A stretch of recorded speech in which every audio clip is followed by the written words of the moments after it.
Let's get Dysfx started here.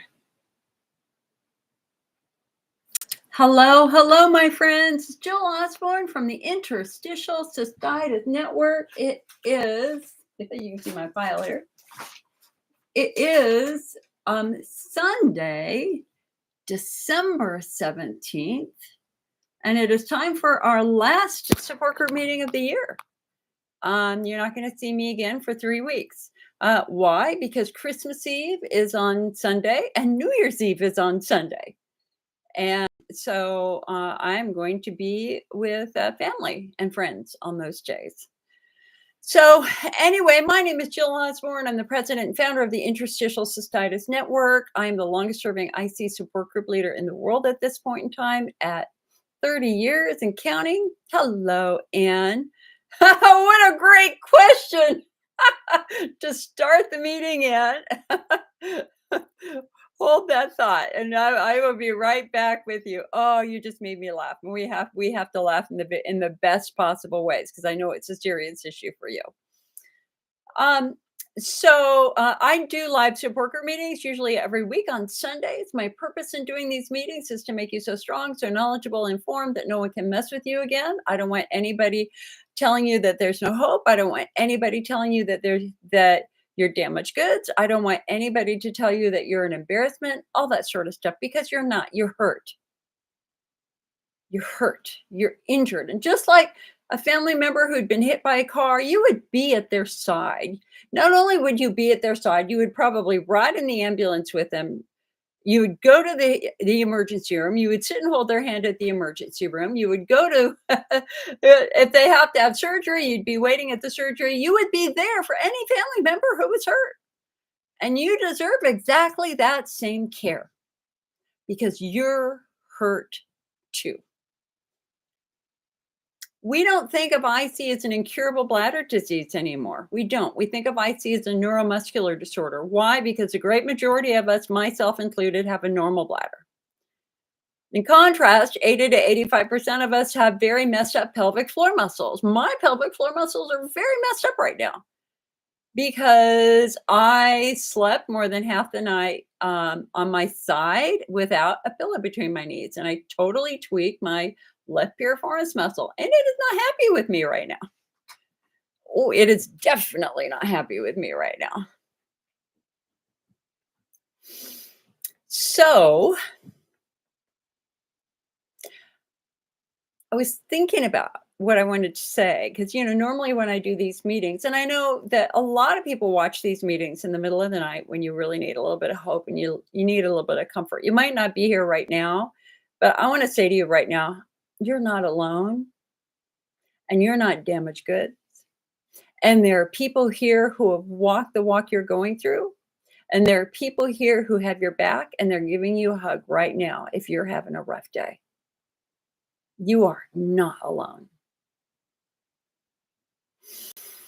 So normally when I do these meetings, I do a little 30-minute intro. And again, as I was thinking about it this morning, I really just wanted to talk very, very briefly about the holidays.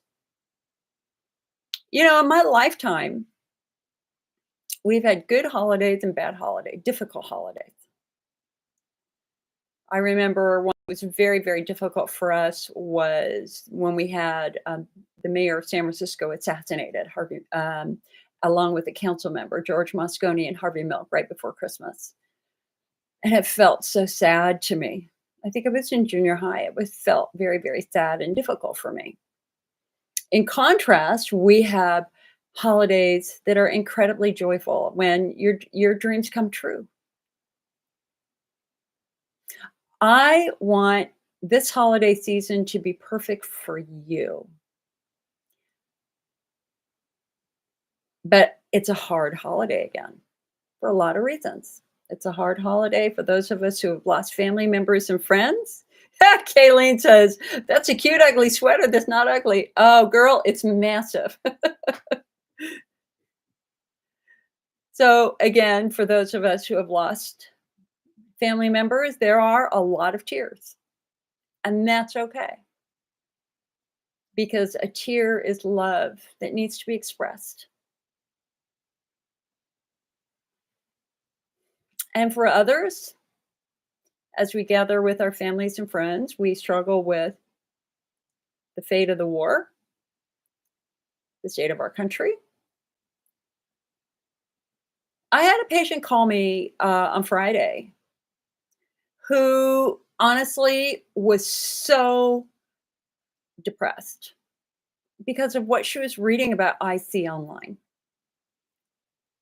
And so for this holiday season, I want you to kind of stay offline if you can.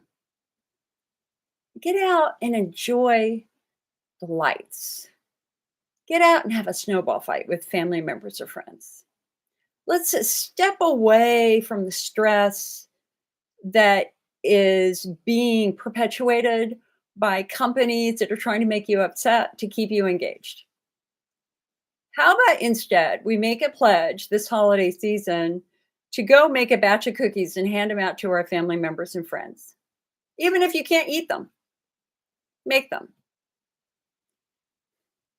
How about getting out in the car and just taking a drive and looking at the beautiful sights?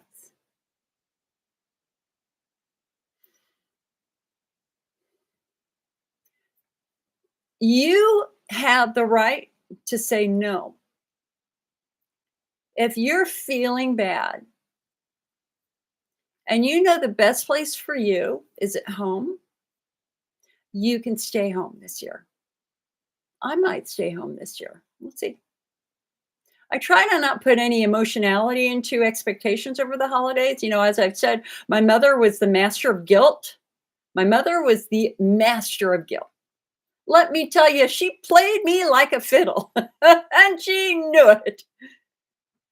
And, after I developed pelvic pain, it's like, honey, come on, you got to go to Christmas with us. It's not going to be the same without you. While I'm basically, folded into the fetal position with the heating pad. Come on, honey, you got to come. You got to come. It'll be so sad without you. And I did do it several times. And the tragedy of that, and I really do think it was a bit of a tragedy, is because I felt so bad that when I went to my sister's house, everybody knew I felt so bad. And then they became very worried about me. And then I'd have to go lie down. And then everybody would come in and check on me and all that sort of stuff. That was not the Christmas that I wanted them to have. And that was not the Christmas that I needed to have that moment. And that moment where I finally gave myself permission to say, Mom, I love you so much, but I'm going to stay home. I need to be home right now. I need to be with my heating pad. I need to be with a hot cup of something to drink. I need to be with my teddy bear or whatever. But would you believe it? I still have the teddy bear my father gave me when I was in kindergarten. It's all wrapped up in plastic right now. But there are moments when we just need comforting. And there are moments when a drive to grandma's house is just too far. And so what I wish for you and I hope for you is that you have the holiday that will be good for your body and your soul and your spirit.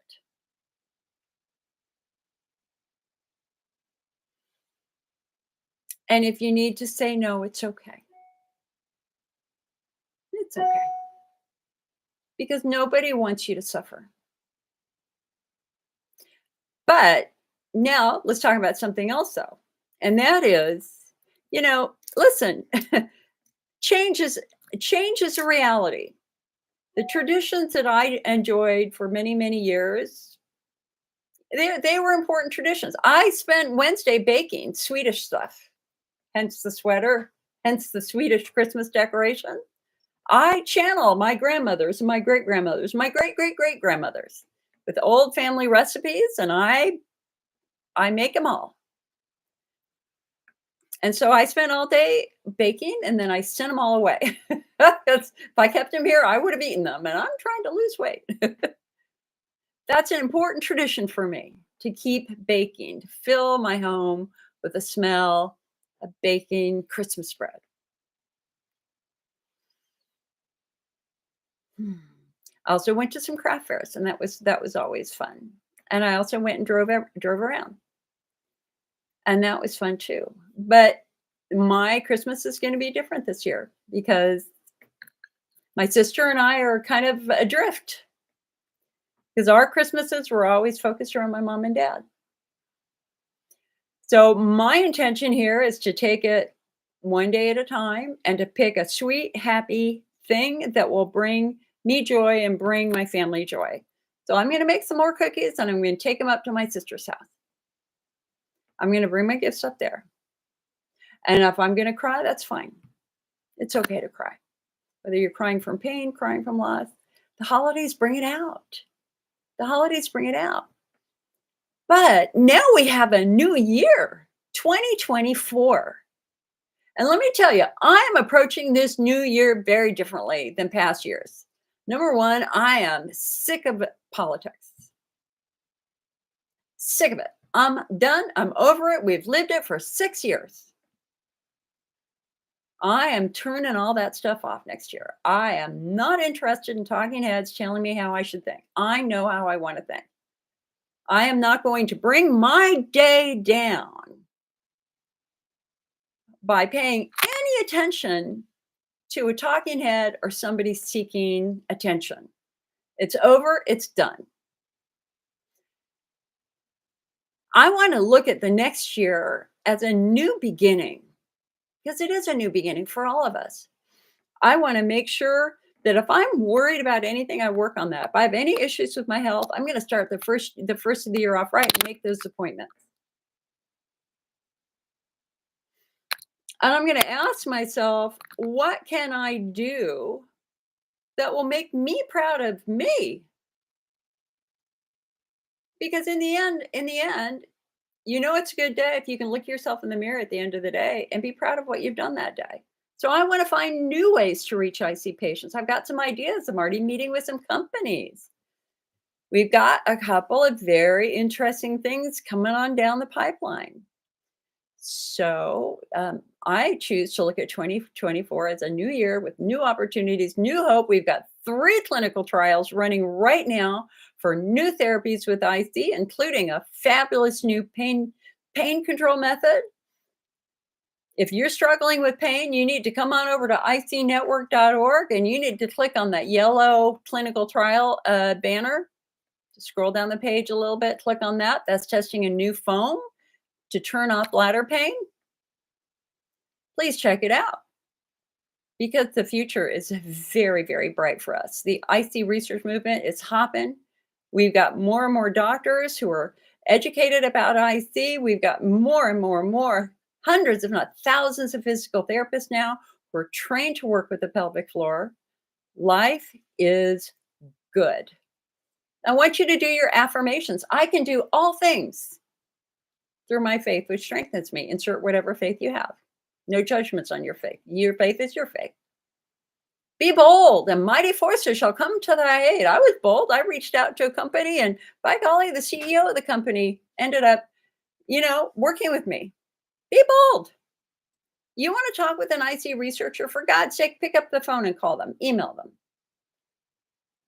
You are strong. You are empowered. We are in this together. We are not a passive movement of victims. We are a strong, assertive, forceful movement of patients. We're determined not only to get better ourselves, but to make it better for other patients. And by golly, that's what we're going to do in 2024. All right. So yes, it might be a bit of a challenging holiday season. You are not alone, my friends. I will still be here. I will still be answering the phone. If you're having a rough day before Christmas next week, you are welcome to call me. I would love to give you a pep talk. If anybody wants a Christmas card, I would be happy to send you a Christmas card. I just need your snail mail address. So you can email me icnetwork@mac.com. That's short for Macintosh Computer, mac.com. So if you would love a Christmas card, I would love to send you a Christmas card. And I want to say thank you to Angie, who sent me a box of candy. I'm not sure if it's the Angie that's on YouTube right now. If it is, thank you so much. And I want to say thank you to Donna also. Donna, girl, dear God's woman, you're just so special to me. Thank you so much. All right. So yes, you did, and I got it. Thank you, honey. Mary says she got the Christmas card. Excellent. I've so far done 200 Christmas cards. And I've got more cards. I am more than happy to send out more. I love sending out cards. So, anyway, let's transition over here now to your questions. Very first question of the night. Love it. What is good for vaginal itch? I love that question because you know what? Listen, this is life. This is real life for women. And so vaginal itch is often the result of dryness, estrogen atrophy, if you've gotten a bit older, like I have, or if you're on birth control, if you've had a hysterectomy, if you're on Lupron for endometriosis, the odds are the quality and health of your skin is in a state of dryness, and dryness does not feel good down there. And that sensation can be rather uncomfortable, burny, itchy, icky.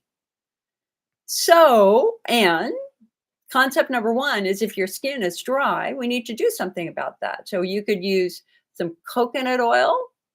You could use some V Magic Vulva Balm. Hold on. Oops. Ah. You know, it's not a support group meeting if I don't drop at least one thing. I'm still waiting for the earthquake. We do have a wicked storm coming in right now. You should see the clouds out my window. That's why things are so gray. Okay, so again, number one, that skin is meant to be moist. Your vulva is meant to be moist. If it is dry, it is uncomfortable. If it is so dry that when you walk, you feel this, you got to do something about that because that's going to really tweak out those nerves and that's going to make a lot of things very, very uncomfortable. So the key thing is that things are supposed to slide. And so how do we do that? With V Magic from Medicine Mama. We have this in the IC Network store, but they did change the name a little bit. It's now called Vulva Balm. And this is an absolutely fabulous product that many, many women use. And so this can be very good. Also, making sure that you're using your topical estrogen. An estrogen cream is going to be the single most important thing for you to do when you are dry. You know how when you put a raisin in a glass of water, what does it do? It plumps up. Well, when you put estrogen on a dry skin, it does exactly the same thing. It plumps up. And so being consistent with that estrogen is very, very important. Now, some women, I will tell you, they stop it because they go, well, my symptoms are not any better, so I stopped it. And it's like, well, you're forgetting what you're trying to accomplish here. Because estrogen cream is not going to make your frequency urgency go away right away. It doesn't treat those. What it does is it improves the quality and health of your skin. Dryness is bad. I worked with some ladies who in their 80s, they're as dry as a potato chip down there and they're in agony. So we women, we've got to pay attention to our skin health. And if our skin is starting to get dry, we've got to do something about that. It's that easy.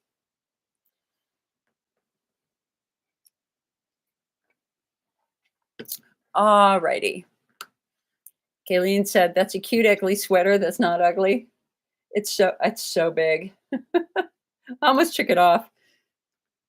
But alas. Okay, hold on one. Bonnie says, guess what happened to me? I've had IC pain, pelvic pain for 13 years. Well, I had a hemorrhoid pain flare, so I've been sitting in the tub, and now the pelvic pain has stopped. Very, very interesting, Bonnie. So that kind of strikes. I've got two kind of fundamental theories as to why you would be better. Number one, just sitting in a warm tub with some baking soda or maybe a sitz bath, the colloidal oatmeal sitz bath might actually just be very, very soothing to that skin. But a hot bath also relaxes muscle. So the fact that a lot of your pelvic pain has stopped just being in a warm or a hot bath makes me feel like muscles are playing a fairly substantial role in your symptoms. The other thing that we want to think about with vaginal itching is bacterial vaginosis. So as we get older, our biome changes, our pH in our vagina changes. It becomes less acidic. It becomes more friendly to diverse bacteria, which can potentially cause a pathogenic bacterial infection. And so if it continues, or if you have a discharge, then you'll definitely want to call your doctor. Um, I know my local Kaiser Permanente gynecology or OBGYN department has drop-in appointments. These are basically 5-minute appointments. It's just if you think you have a yeast infection, anything like that, you go in, you make the appointment, you go in, you're in and out in 10 minutes, 15 minutes at the most. All they're going to do is look at your skin down there. And if your skin is funky, they might take a swab. And if they look at it under a microscope, and if it's suggestive of an infection, then they'll give you a treatment for that. Our challenge here is that, of course, why do flares happen right before the holidays? Why do flares happen on Saturdays when you can't get to the doctor? Isn't that's one of the conundrums of life with pelvic pain and IC? Okay, so hold on. Bonnie says Vagisil. You got to be really careful of the preservatives in Vagisil. I don't remember what they were, but I know at one point in time we looked at it and we thought it could be a little bit on the irritating level. It could be irritating. Mary says earthquake. Yeah, no, we have earthquakes all the time. Here in Sonoma County, this is the largest geothermal field, I think, in the world. So we've got geysers, we've got a lot of power companies who harness that heat and energy for electricity. And there's always earthquakes happening every day because it's volcanic. Immediately over this hill, on the other side of the Napa Valley, is actually an ancient volcano. And I've got cinder cones just down the valley from me. I mean, perfectly formed cinder cones. And of course, people have houses on the top of the cinder cones, which is utter foolishness in my opinion. But anyway, so this is a very volcanic area. Denise says, what helps with burning after you pee but no UTI? I'm using compounded estrogen. I have days it just burns after I pee. Normally, urine burn, that sensation of heat as you're urinating on your skin, just goes right back to the health of your skin down there and estrogen levels. So I would keep using the estrogen, and I would your doctor prescribed it for you. Don't abandon it. It's important. But you might want to make an appointment with your doctor and say, could you look at my skin down there and see if it's enough? Because it might not be enough. Sometimes, especially for women who are just starting topical estrogen therapy and their skin is quite dry, they might have you use it every day for like 2 or 3 weeks just to saturate the tissue and then go back down to 2 or 3 times a week. Chloe says, will PEA you sell help with back pain too, or can you recommend some other PEA? No, honey, it'll help. It should. Palmitoyl ethanolamide is just awesome.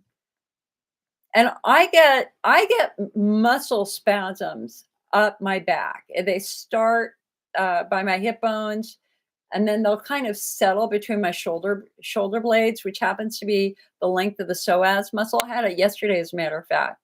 After I walked, I just did something and I tweaked it, and I had to sit in my recliner for about 2 hours with a heating pad between my shoulder blades just to get the muscle to relax. It finally relaxed. Merry Christmas, Erin. Happy holidays. Kayleen said, you read my mind. I want to get another swab done because this flagell is making me so sick. By the way, does anybody play Fortnite? Anybody play Fortnite? I play Fortnite. It's hysterical. It's so fun. And so I've hooked up with Kayleen, and so we're now playing Fortnite together every now and then. If anybody else out there wants to step on in, Would you please email me, icnetwork@mac.com? We'd absolutely love to have an all IC squad playing Fortnite. Doesn't matter what age you are, Fortnite's hysterical.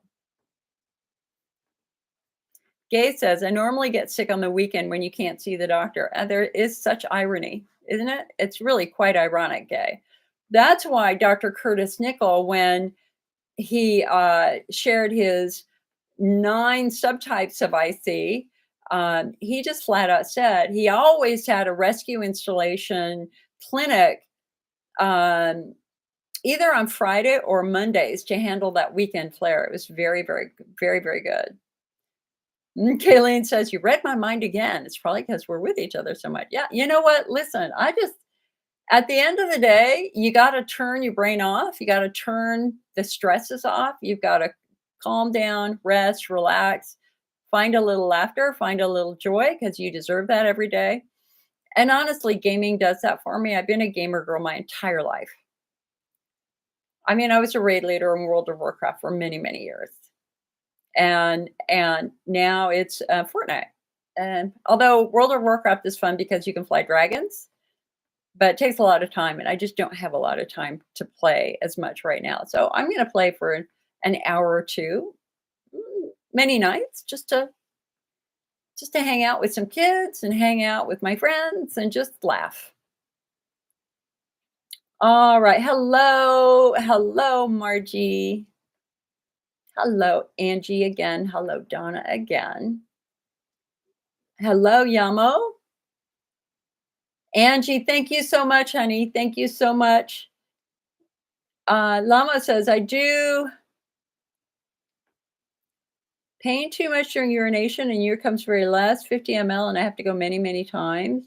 Did you mean pain or did you mean strain? If you're straining to go to the bathroom, if you're straining to empty your bladder, your muscles are toast. We've got to work on those pelvic floor muscles. The pelvic floor muscles are skeletal muscles. They are inside our pelvis. They're along the base and sides of our pelvis. They're basically flat muscles, but they're important muscles because they're the muscles that help us open and close our legs and move our bodies. What makes them unique is that they also directly influence major bodily functions: urination, sex, and having bowel movements. And if those muscles are tight, what do? They start squeezing the urethra. They start squeezing the rectum. They start squeezing the vagina. And if you have tight pelvic floor muscles, you're not going to be able to pee on command. The odds are you're going to wait 5, 10, 15, 20 seconds before you can relax enough to pee. Constipation is common. Pain with intimacy is quite common. Hello, Michelle. It's nice to see you, hon. Happy holidays. Eddie says, hello, Eddie. Nice to see you too. Merry Christmas. You like how I've decorated. You have the stomach flu. And yesterday was drinking a lot of orange Gatorade. And I'm very flared up today. Yeah, I'm a Gatorade girl too. It goes back to when I was a kid. And actually I had, what did I have? I had oral surgery. My eye teeth grew in backwards. So the back of my teeth were facing out, and the front of my teeth were facing in of both my eye teeth. It's so weird. And I had to have oral surgery, and they put wires around them, and then I had braces, and they slowly pulled them around so they faced right side out. But I think I got a bad infection from the surgery. I think that's what it was. And the doctor said, you got to give her Gatorade. And it's like, man, it perked me up. And Gatorade is, whenever I don't feel good, I just go right to Gatorade. But I dilute it massively.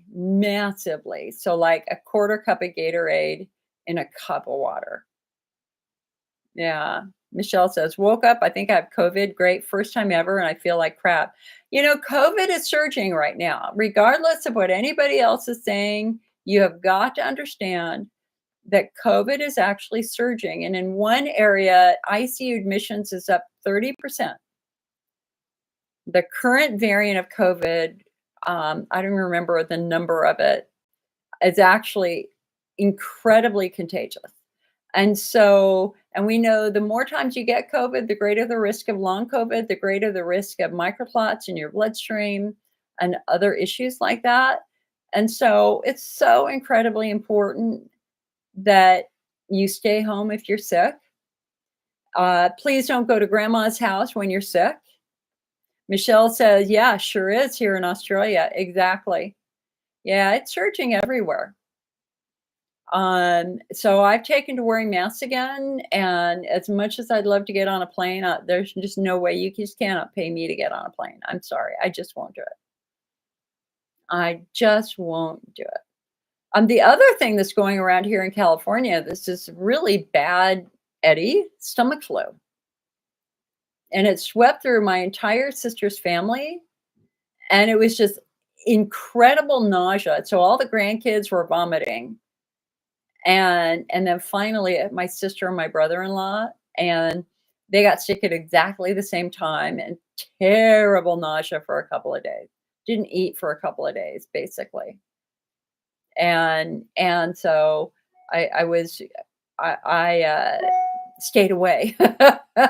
I stayed away for a while. It's important we have to protect ourselves too, right? So be smart. And if it means staying home and doing a Zoom, you can do it another year. Listen, man, we've been glazed by the fires of COVID. It shouldn't freak us out now. We know what we need to do. We know our job is to protect those around us.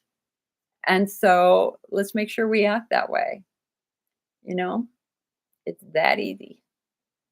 It's that easy. So, anybody have any fun plans for the holidays? Anybody flaring right now? Are you flaring? Do you need some help with a flare? So, what are we going to do to prevent? What's the most common holiday flare? Oh, easy, a diet-induced flare, hands down. We know exactly what the most common flare is going to be. And that is you've gone to grandma's house. She's made her famous lasagna, as we had lasagna every Christmas Eve for decades. And the tomato sauce and the lasagna got you. And by golly, you're up that night with a flare, and Christmas morning, you're in a flare. This is why pre-leaf is so important during the holidays. So pre-leaf right here.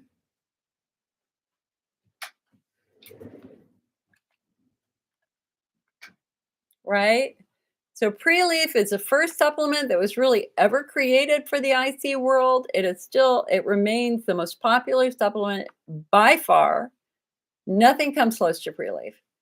And it is a simple calcium glycerophosphate that acts to reduce acid. And so you take 2 caplets before you eat or even after you eat grandma's lasagna, and it's going to cut that acid down like mad. And so stock up on some pre-leaf. We've got some in the IC Network store.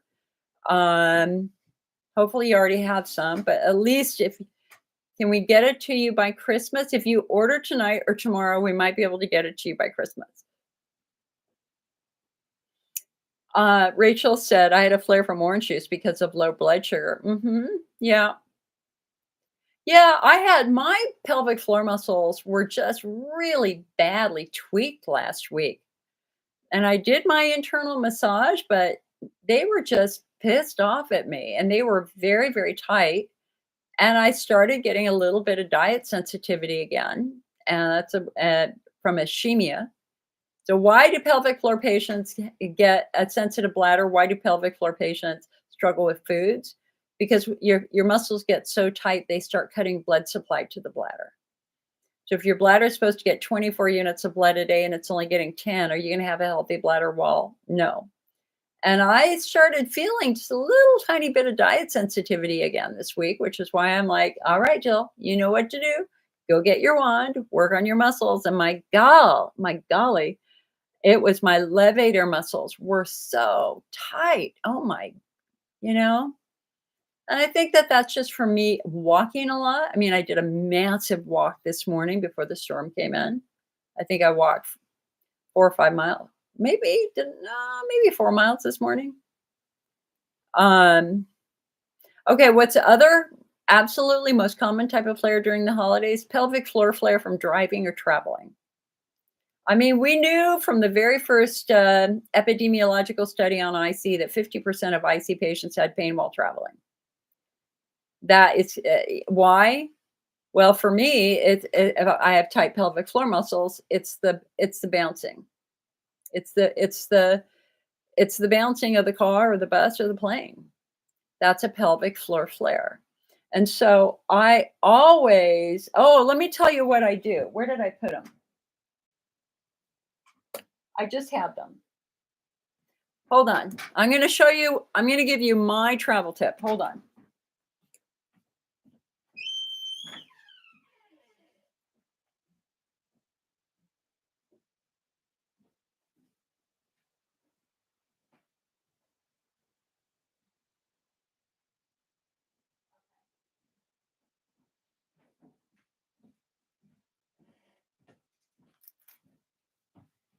Okay.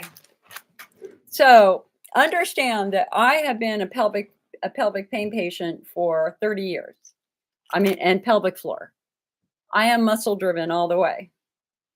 So whenever I'm going anywhere, and I'm going to be in a car longer than 30 minutes,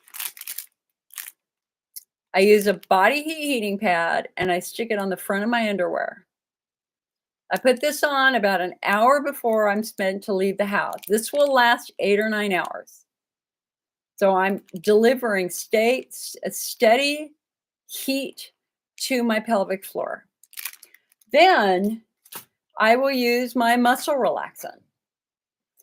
But I'm a little bit different. So if you can handle baclofen as a skeletal muscle relaxant, baclofen is not sedating. You can drive with it. You can do anything you need to do with baclofen. I cannot take baclofen. It makes my face itch. Don't ask me why. It does. So I do Flexeril, also known as cyclobenzaprine. So again, if I'm not driving, what I do is a quarter of a Flexeril every 2 hours for the duration of the trip. So I'm just staying ahead of the muscle tension, and that works really well. And then I'll do the same if I used to do the same with pain medicine, where I take a quarter of the lowest dose every 2 hours for the duration of the trip to try to stay ahead of that. I don't have to do that now because I don't really have that high level of pain that I used to have.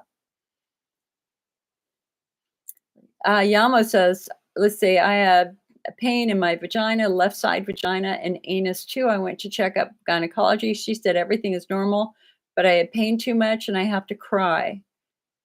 Okay, did she check your muscles?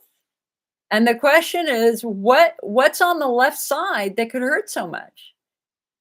It might not be an ovary, but it could be a trigger point from a tight pelvic floor muscle. So I would still go have a proper pelvic floor assessment, or if you already have a pelvic floor physical therapist, go back and have them check that side, have them check that structure. Lori says, "Hi, Jill. I've learned to look for white sauce, vegetarian lasagna, and white sauce pizza." Exactly. Exactly. That's a great workaround. Thank you for reminding me. And we switched over. The lasagna that we used to make was very rich, and we were all getting older with a little bit more delicate stomachs. So I ended up switching it over to a pot roast. That was perfect for Christmas Eve. In fact, we're doing it again. My best friend's doing that again this year. Cecilia says, my bladder hurts as it fills. I get up twice per hour to the bathroom at night. I don't drink coffee and I don't do citrus either. So Cecilia, do you take a multivitamin? Like a Centrum or a one a day? If you're getting up every 30 minutes, that tells me that your bladder wall is very, very irritated. Michelle, thank you so much for the 99 stars. Really appreciate that. And for anybody watching or listening, If you could come on over to the IC Network and join our free newsletter list, that would be great. But even better is to become a member of the IC Network, where you can get our magazine, The IC Optimist. And I've already got my first articles done for our winter 2024 IC Optimist. Cecilia says, my bladder needs to be massaged in order to empty it. Other ways, hmm, hmm.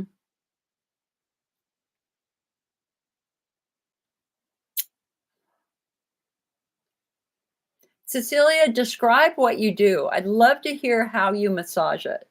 Are you just rubbing down your belly? Is that what you're doing? You're just rubbing down your belly, trying to get better that way?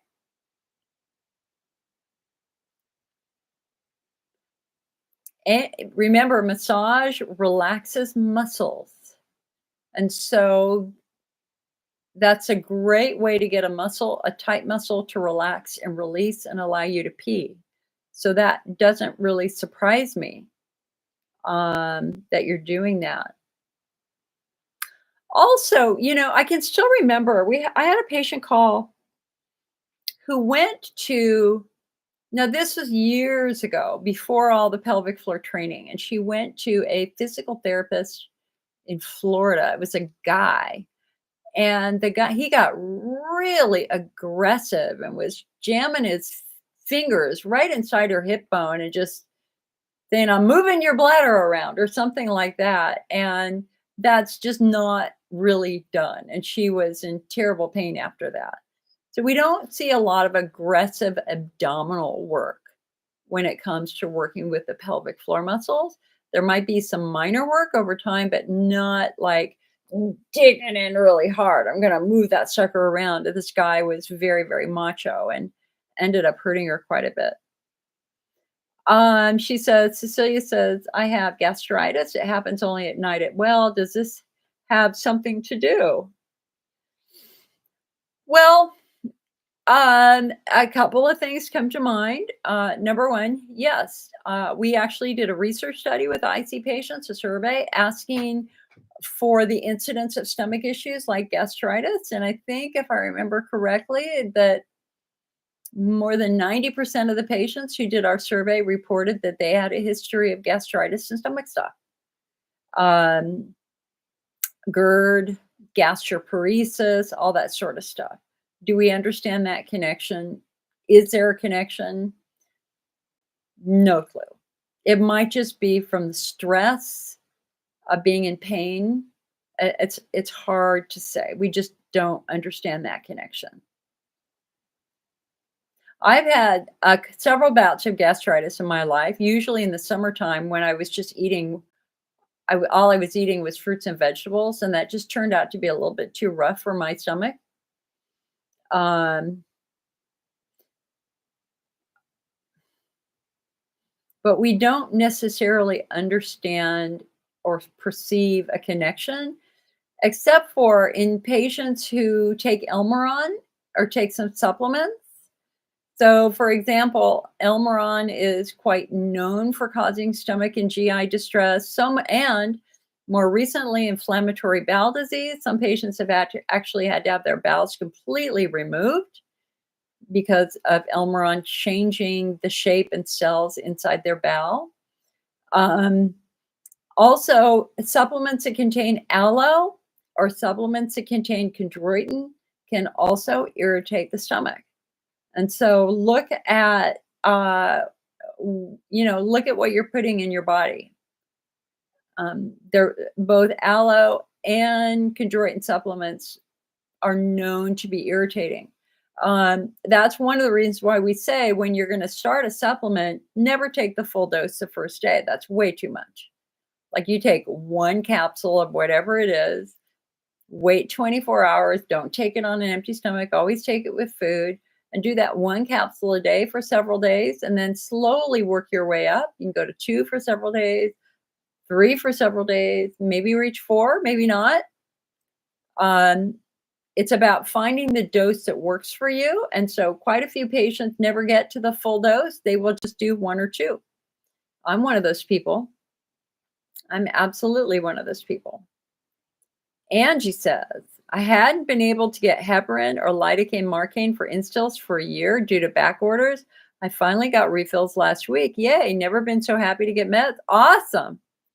I haven't gotten an update on the lidocaine shortage. That's very good that you finally got your meds. Let's see how you do.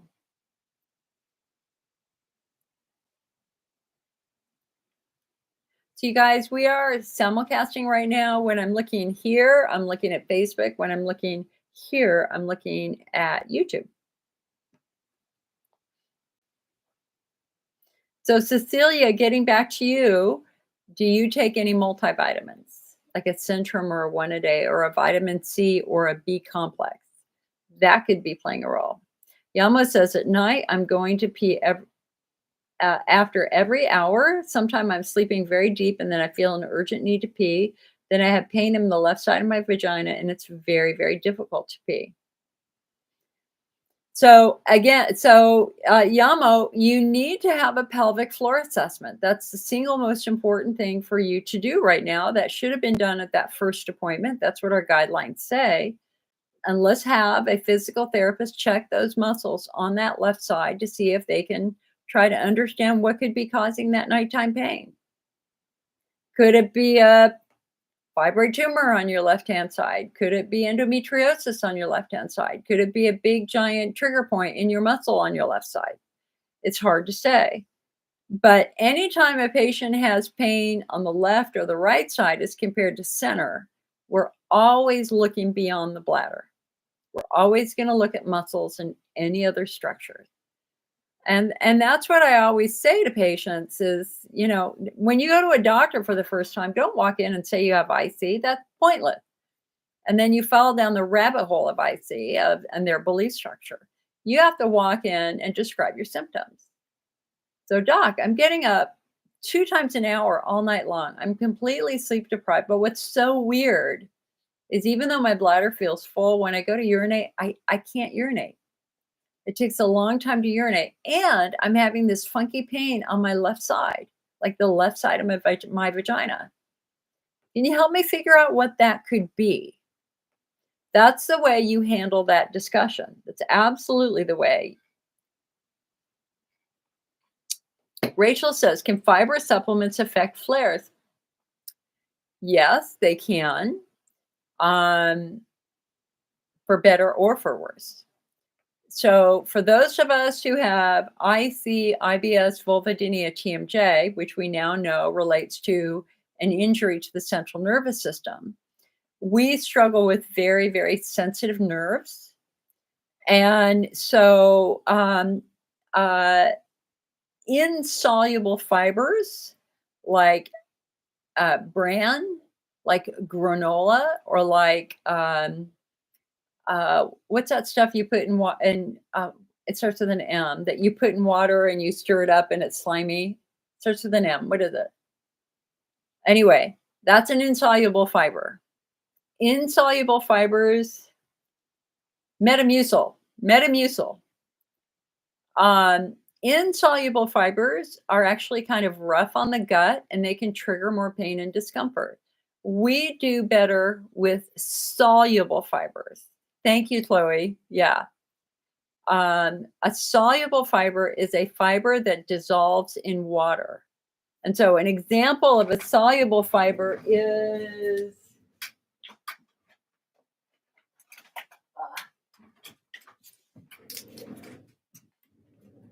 this, Heather's tummy acacia fiber.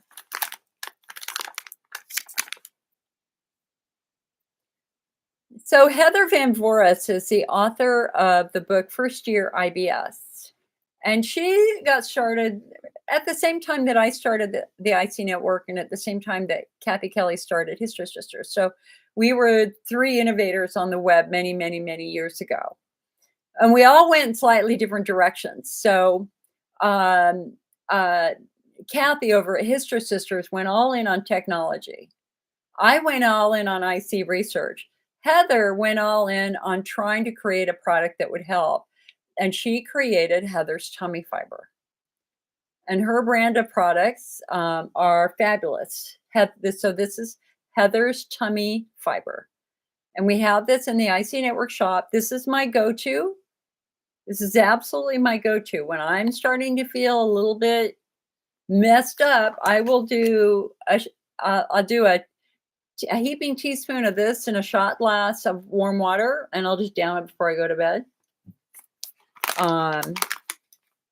Yeah, I love Heather's products, and it's just so interesting that, back in the old days when the internet was just starting, we all wanted to help patients. Well, we all became friends, but we all had different emphasis, And mine was I made the poorest choice.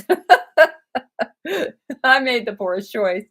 Um, because Heather ended up with a great company selling products that have helped thousands. And Kathy's technology is second to none. And I'm a geek. I love the research. And so the research is really helpful, but it wasn't, it didn't make for a good income model. Oh, life. Lori says, classic Metamucil has citric acid too. The Metamucil stone ground formula doesn't. Yeah, but psyllium husk is half insoluble, half soluble. And so psyllium husk is actually known for triggering flares. I have had problems with psyllium husk. I can't do Metamucil. Cecilia said, I don't take multivitamins. You press firmly on your bladder and you massage it. And you took Elmeron for more than 10 years. It did not help. Yeah, honey, Elmeron didn't help a lot of patients. It's just all we had back then. Thankfully, we're not forcing Elmeron on patients anymore because, number one, we've got a great variety of supplements now that have a similar method of action. But we also know that Elmeron is now linked to some pretty serious adverse events like retinal disease. Pamela says, lidocaine burns me up. I'm fire. You started out with it in 2003, 2004. You couldn't do it. You were allergic to the instillation medicines. Still, after 23 years, no better. Gluten-free, no spicy food, no acid food, no underground food, no chocolate, no pork, special soaps, gluten-free shampoo, conditioner. Family doctor says, I have arthritis in your right hip and your pelvic floor. Other doctors say, I see bladder, overactive bladder, vulvodynia, pudendal nerve, fibro, kidney. My family doctor, I would never have a wellness checkup. Okay, so Pamela, the fact that, let's see, hold on a sec. It would be very, very interesting to subtype you. I mean, so concept number one is we're not all the same. And yeah, you're doing a lot of things to protect your bladder by following that diet, but you mentioned pudendal nerve, and anytime we're dealing with pudendal nerve entrapment, that tells me that muscles are toast. So if you go back to 2003, 2004, was there any physical injury that you think played a role in your symptoms? What do you think triggered all of this for you? And then, yeah, some patients do have strong allergies to lidocaine. And that's so they switch it over to Marcaine to see if you do better with Marcaine. But we now understand that classic rescue installation, it's what I call chasing your symptoms. So it's chasing your symptoms might make you feel better, but is it repairing the underlying problem? And the answer, of course, is no, it's not. And we're now really laser focused on trying to identify the underlying pathology so that we can treat that pathology. And that's why we do phenotyping now. We want to make sure you don't have Hunner's lesions. If you do, we want to treat those. And we now know that lesions are caused by viral infections. If you're bladder wall driven, we want to figure out why. Are we dealing with a chemical injury? Are we dealing with estrogen levels or even a chronic infection? Are you pelvic floor driven? If you got pudendal neuralgia, you are pelvic floor driven. And do you have positional symptoms? Are you fine when you stand, but when it sit down, it hurts? Again, that's muscle and nerve. Then last but not least, if you've got the IC, the IBS, the vulvodynia, the TMJ, the fibro, etc., that actually shows that your central nervous system has also been injured. And we have to work on that now. And one of our favorite things is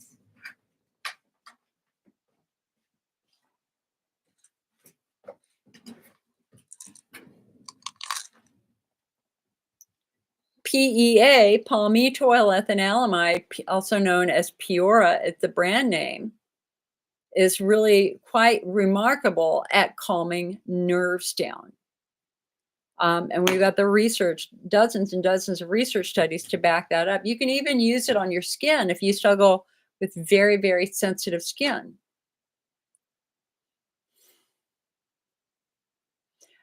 Hello, Loretta. Merry Christmas, hon. Happy holidays. I hope you're doing well. She says, you're not getting notifications for these meetings anymore. Can I help? Well, you're on Facebook, so it's in your Facebook settings, hon. I can't change that for you. It means that at some point in time you turned it off. So you got to turn it back on. Um, yeah.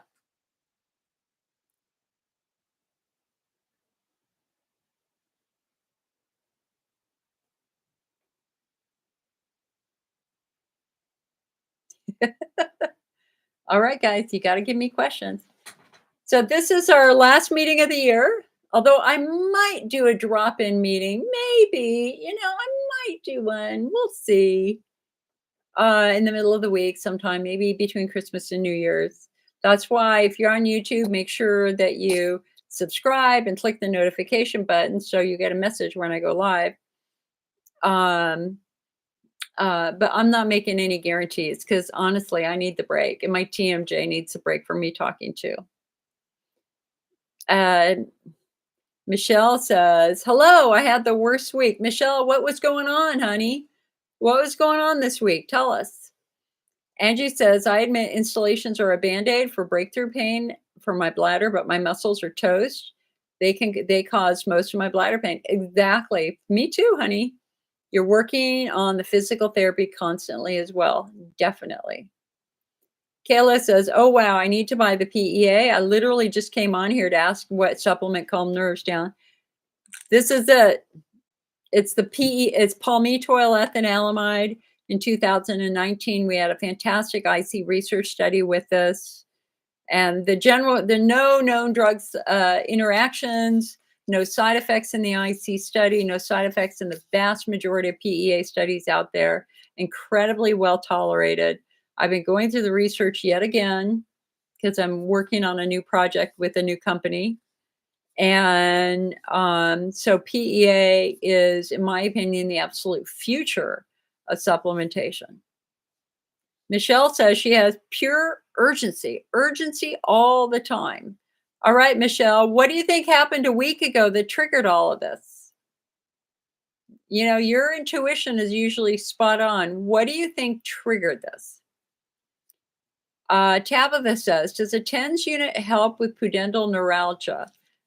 No, I don't think it would, but I'm maybe not the right person to ask that question to. That would be a good physical therapist question. A TENS unit is basically a distraction.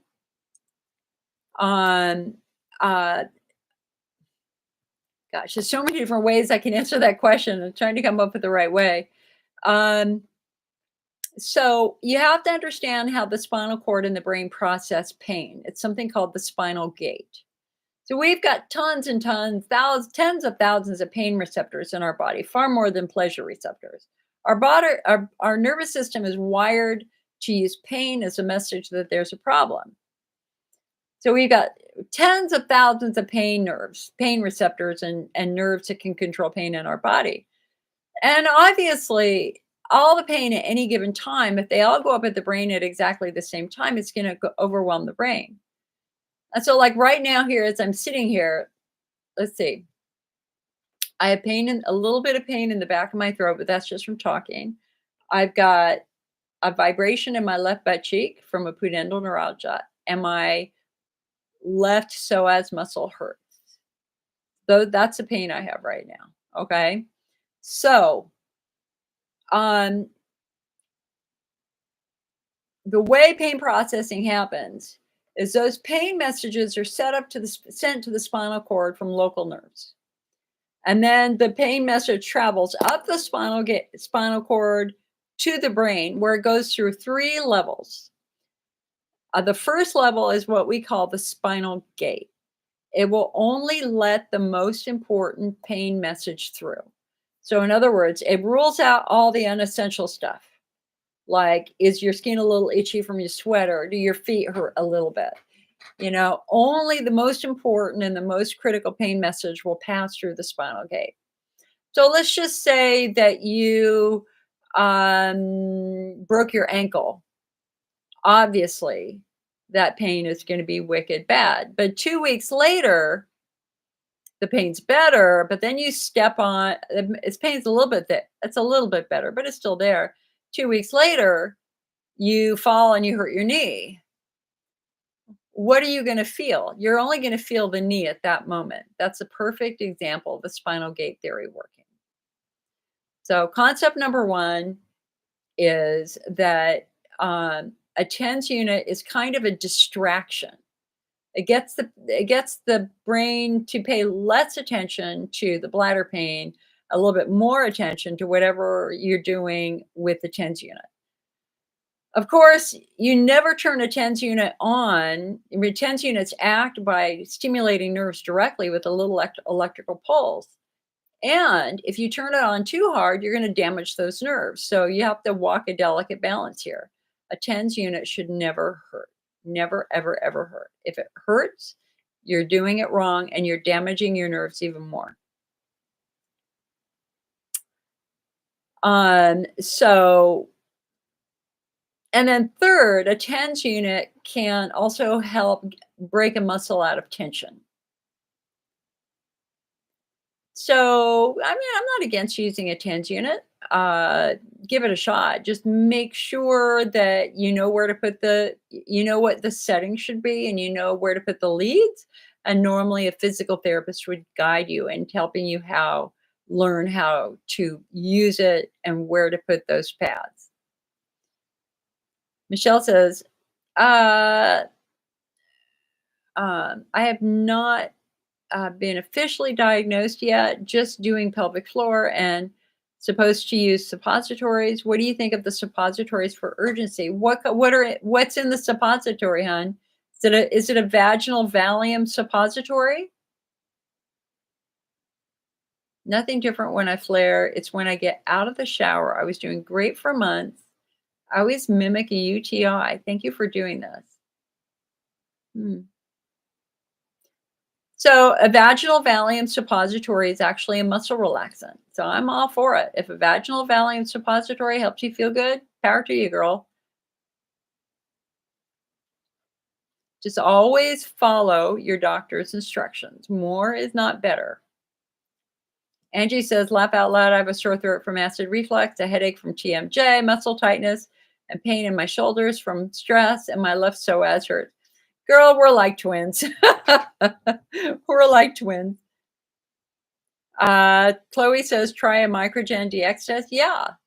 If you have all the symptoms of a UTI and you really feel like you have a UTI, even though the cultures come back negative, it's always a good idea to do a Microgen next generation DNA urine test. Always, always, always, always.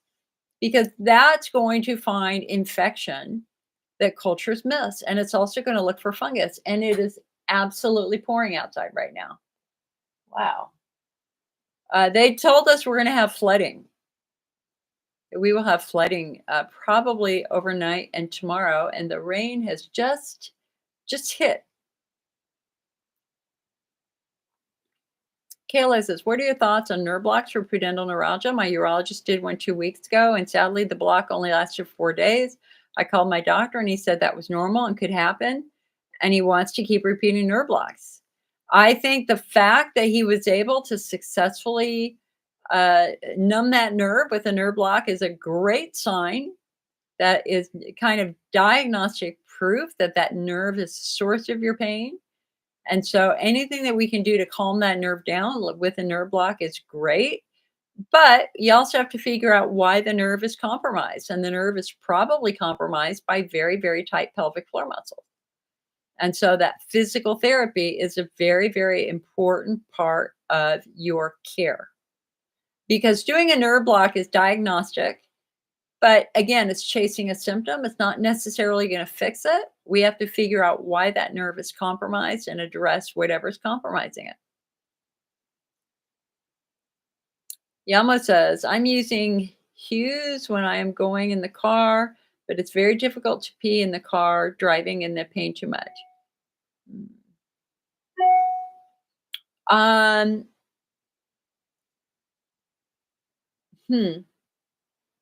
not sure what you mean, honey. Hughes, I think the typo, the spell check changed the meaning of the word. Can you retype that in? Angie said, what's the difference between pudendal nerve blocks, vaginal versus in the buttocks? I've had both. They only work vaginally. It's just about mapping the nerve out and trying to numb the nerve where you can reach the nerve. Some nerves are going to be easier to reach from your glute area. Other nerves are going to be easier to reach from your vagina or your rectum. I've had 2 nerve blocks vaginally, and they never turned off my pudendal neuralgia. They numbed a nerve about an inch away from the actual nerve. Because those nerves are very, they kind of follow their own pathway, and identifying the nerve group and then finding the actual nerve bundle that's compromised is challenging. And so nerve blocks are, they do their best that they can. They know in general where the nerve is going to be, but sometimes they miss. And that's okay. And you try again. I would love to turn off this fluttering nerve in my left butt cheek. Thankfully, it doesn't hurt. It just flutters. It's like sitting on a cell phone on vibrate. It's doing it right now. It's right around the sit bone down there. And this time I feel it.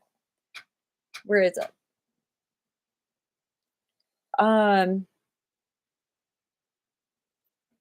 Where is it?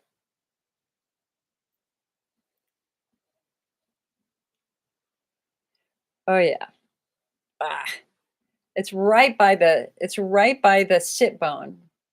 The muscles that attach, that go from the hip bone to the sit bone. Life. You're using Huggies. Oh, so you're wearing an incontinence pad when you're going in the car, but it's very difficult to pee in it during driving and pain too much. Yeah, we've been trained to pee either squatting or sitting on a toilet. It can be very hard to pee on your own, to pee laying down, to pee sitting in a car. Sometimes what some people do is they use travel johns.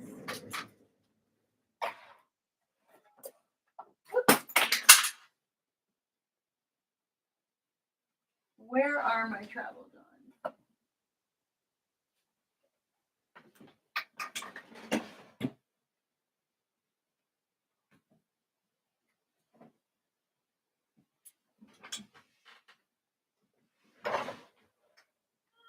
Let's see. Nope, it's not there.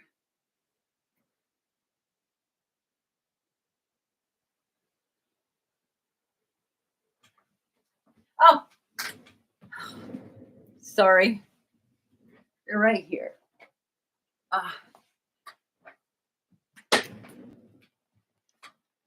So, okay. So I traveled and I actually just talked with the manufacturer. I hadn't talked to him in about 10 years, to believe it or not. So it's always good to have a pack of travel johns in your car. And so these are what private pilots use when they're flying and there's no even like a fighter pilot, things like that. I mean, they will use, it depends upon, I mean, theirs is all built into their air suit, but these are very common for private pilots. And so it's a bag that has a powder in it. You can kind of see the powder down there. And you just put this between your legs and you can pee right into it. They've just actually, though, modified this and made this bigger, so it will catch more. And it's actually going to be like 30 cents cheaper, maybe. And so having a travel john in your car for peace of mind, it makes traveling so much easier, because if you get in a bind, you can just use the travel john. Okay, so now what you do, let's just say you're in the mountains and there's no gas stations nearby, no Starbucks nearby. What you can do is open the front door, and hopefully you have a back door. So now you're blocked from the front and from the back, and the only people that can see you are rabbits in the forest. And you can actually use that as kind of a mini quick porta potty. Another thing you can do that I did for years is I carried a couple of black garbage bags in my car and towels, like a substantial towel, a towel. So like a bath towel, not a hand towel, like a bath towel. So what I would do is I would put the bath towel inside the black plastic bag. And then you can just literally just squat over that or sit on that and pee. I mean, listen, when you need to pee, you need to pee. And there are moments, I would think one of the worst moments for me was driving up to Lake Tahoe, and all the restroom stops were snowed in. And my bladder was screaming at me. And holy moly, I would have gladly peed onto a towel if I could have. I don't know how I held it. But I was just in absolute agony for that 90 minutes before I was able to get to a bathroom. So anyway, just a garbage bag, towel inside it, sit down on it in your car, you're good to go. Then you just close up the garbage bag and throw it away. You're good. Either or. You do the same with this. When you pee into this, it gets hard, so it's not going to drip. And then you just wrap it up, throw it in the nearby trash can, and you're good to go. You can also get a pop-up tent if you're really worried. We sold them for years. These are what models change in, or you can use them camping. So it's just like a little round tent, and you can put that on the side of the road, step in with your travel john, squat down, pee, you're good, and nobody will see you. All right, hold on. Lori Dickens says, my privates, once in a while, I feel it moving and twitching. Sometimes it feels numb. Girl, you have a pudendal nerve entrapment like I do. Classic symptom. And it's going to get worse when you sit down, and it gets better when you stand up, right? Kayleen said, would a Go Girl be good? I heard it takes practice, but you can pee standing up. So a Go Girl is another great tool to have with you if you are traveling, especially. I know it's not so bad now, but back when I was a kid, before we had Starbucks, which have great bathrooms, we all relied on nasty gas stations to pee. And here you are, desperate to pee, and you walk in and it's beyond filthy. It's disgusting. And you're going, I'm not sitting on that. No way, no hell. So we have a couple of different products that will allow a woman to stand up and pee. And one is called the Go Girl. So literally you just drop and so it's basically a funnel with a tube. And so you hold it up against you, and it's like peeing like a guy. and you can move your stream like a guy. You could probably draw in the snow if you wanted to. So I think it's great to carry some go girls with you. I had an old friend, her name was Patty. She was part of the original IC group on America Online. She had us rolling laughing with a bathroom stop that she made in an absolutely foul, disgusting gas station, and she got locked in. She got locked. The lock on the door broke, and she couldn't get out of the stall. And the floor was like black with bad things. And she had to get down and shimmy underneath the door on her back. She had us rolling laughing. It was so funny. So this is when having a go girl is great because you don't have to sit down. And that actually happened to me at a tennis tournament. I actually got I think I won the tennis tournament, and it was right before the finals.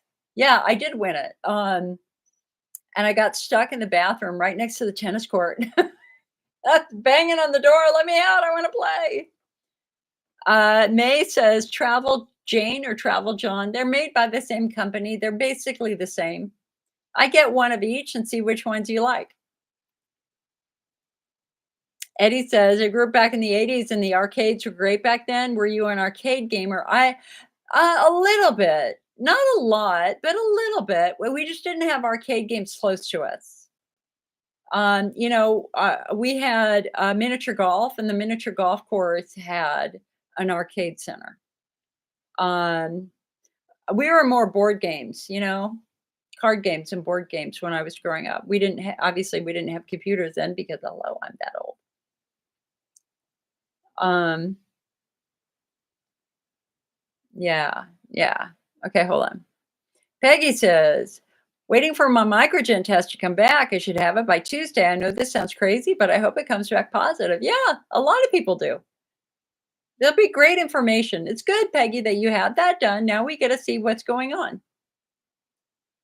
Lori says, "I left a message for you. If you can please help me. I have an appointment Thursday for an installation, but have not yet been diagnosed yet. All she found so far is I have very bad case of vaginal atrophy. You're treating with estrogen cream once a week. Well, estrogen cream once a week for bad atrophy makes no sense. I pressure my lower belly and frequency. I don't leak. I only have this for 6 weeks. I only have one kidney, so I'm worried. Yesterday was good. Today it's been great. No pain and urgency. But I've had a little tingling in the vaginal area, but that's good. And I'm not going to bathroom as much. Don't want to get an installation before the holidays if I don't need one, because if it caused further problems, then I need to find a good doctor. I need help with that. No one will help me. Well, the good news is that they found that you had vaginal atrophy. So vaginal atrophy means your estrogen levels have dropped to a point that your skin is now quite dry. And if your vagina is dry, so is your urethra and so is your bladder.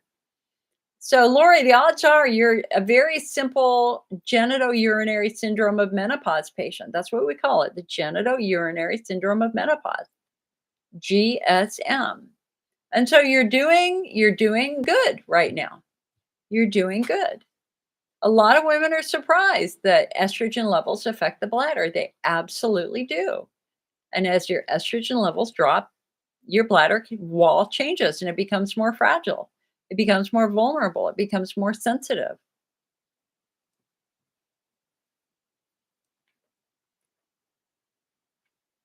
Michelle says, "Unfortunately, I can hold it for hours and hours and hours. Like unlike overactive bladder, once I pee, it's so little and it fills right up." Well, Michelle, I guess I don't quite understand what you're saying there. If you can hold it for hours, so the difference between overactive bladder and interstitial cystitis is why you're running to the restroom.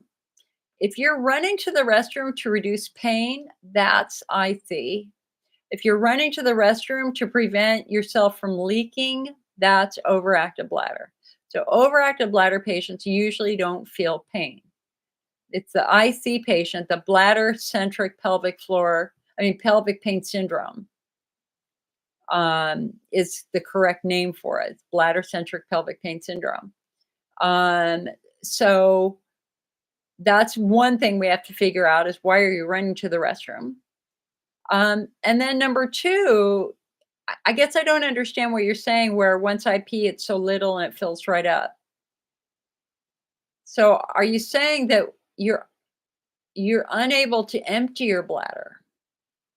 You can only pee out a little bit at a time, and that doesn't empty your bladder completely and give you that sense of relief? That would speak to me to pelvic floor muscles or maybe bladder nerves, something like that going on. Carolyn said, "What does it mean if you have pain while the bladder fills and then feels better after peeing?" That means that your bladder wall is driving the pain. So let me grab a picture and I can explain that.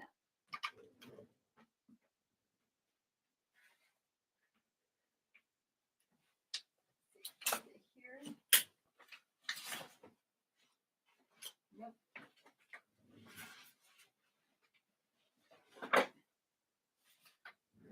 Here we go. Here we go. Okay.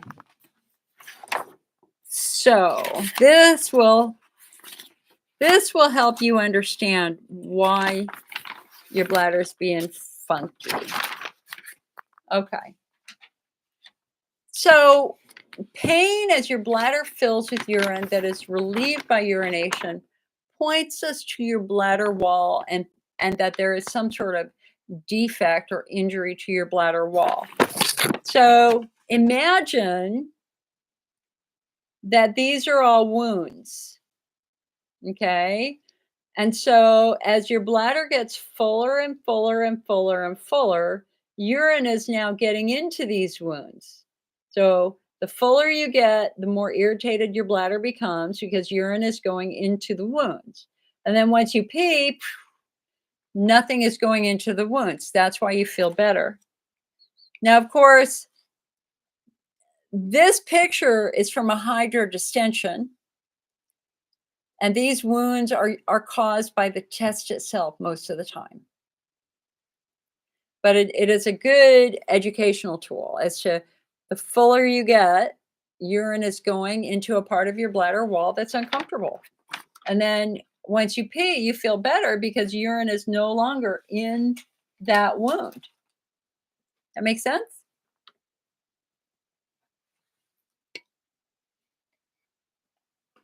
Kayleen said, installations help so much. I go to my urologist every 3 weeks, but I have to take an oral Valium. If not, then my bladder will spasm. Okay. Well, okay, Kayleen, girl, I got to challenge you a little bit because Valium does not affect the bladder wall. Valium is a skeletal muscle relaxant. Your bladder wall is made of smooth muscle. So the Valium is keeping your pelvic floor muscles chill and it's keeping your pelvic floor muscles from spasming. Valium will not stop a direct bladder wall spasm. That would take oxybutynin, something like ditropan or Detrol or mirabegron to do.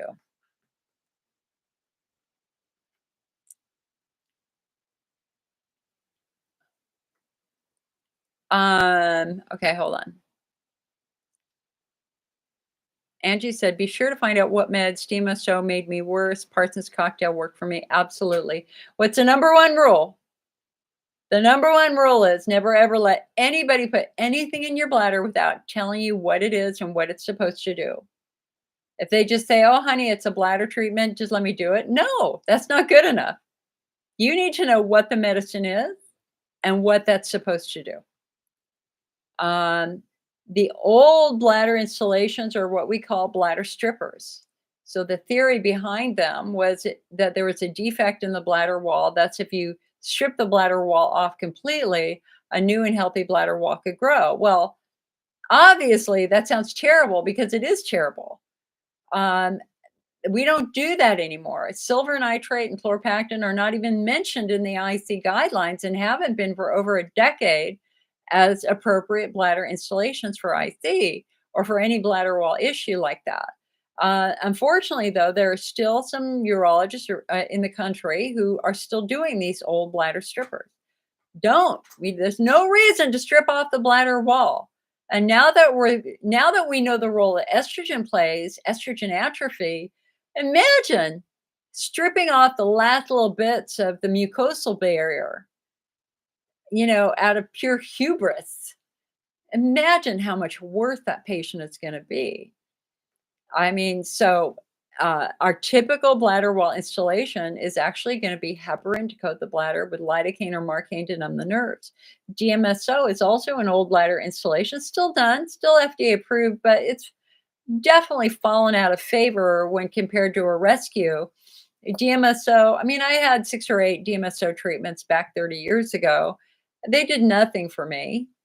And the mechanism of action of DMSO is debatable. It is a good penetrant, though. It's very good at crossing the bladder wall barrier. And so it's often used to deliver medications deeper into tissue. But we also know that DMSO at the FDA approved dose of 50% can cause irreversible bladder spasms.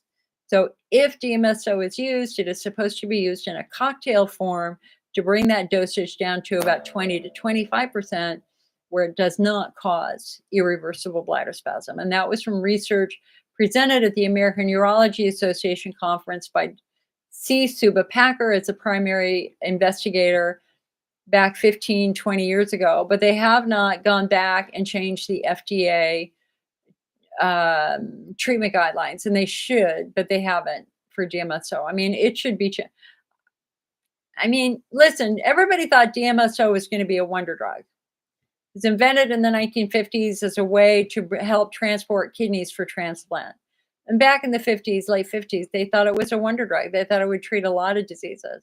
It turns out it failed every single study for all these other diseases, with the exception of one, an IC study.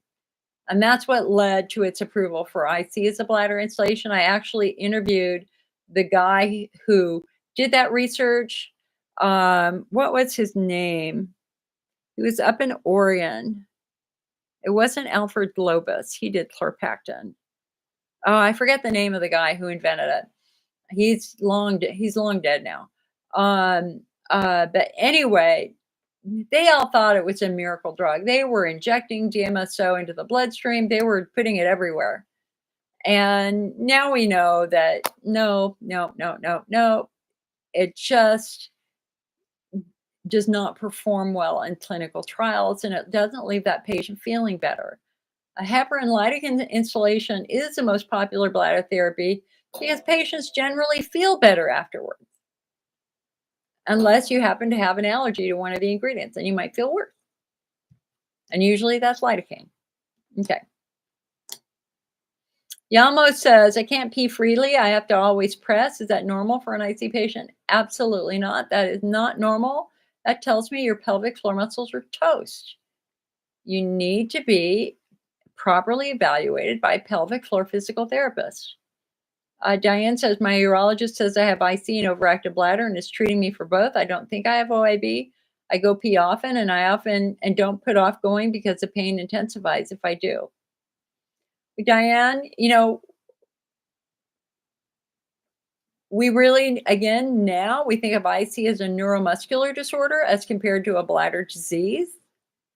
That's what our guidelines say, that there's really no active disease process happening in the vast majority of IC patients' bladders, except for patients with Hunner's lesions. For the rest of us, we have to look beyond the bladder to find the underlying cause.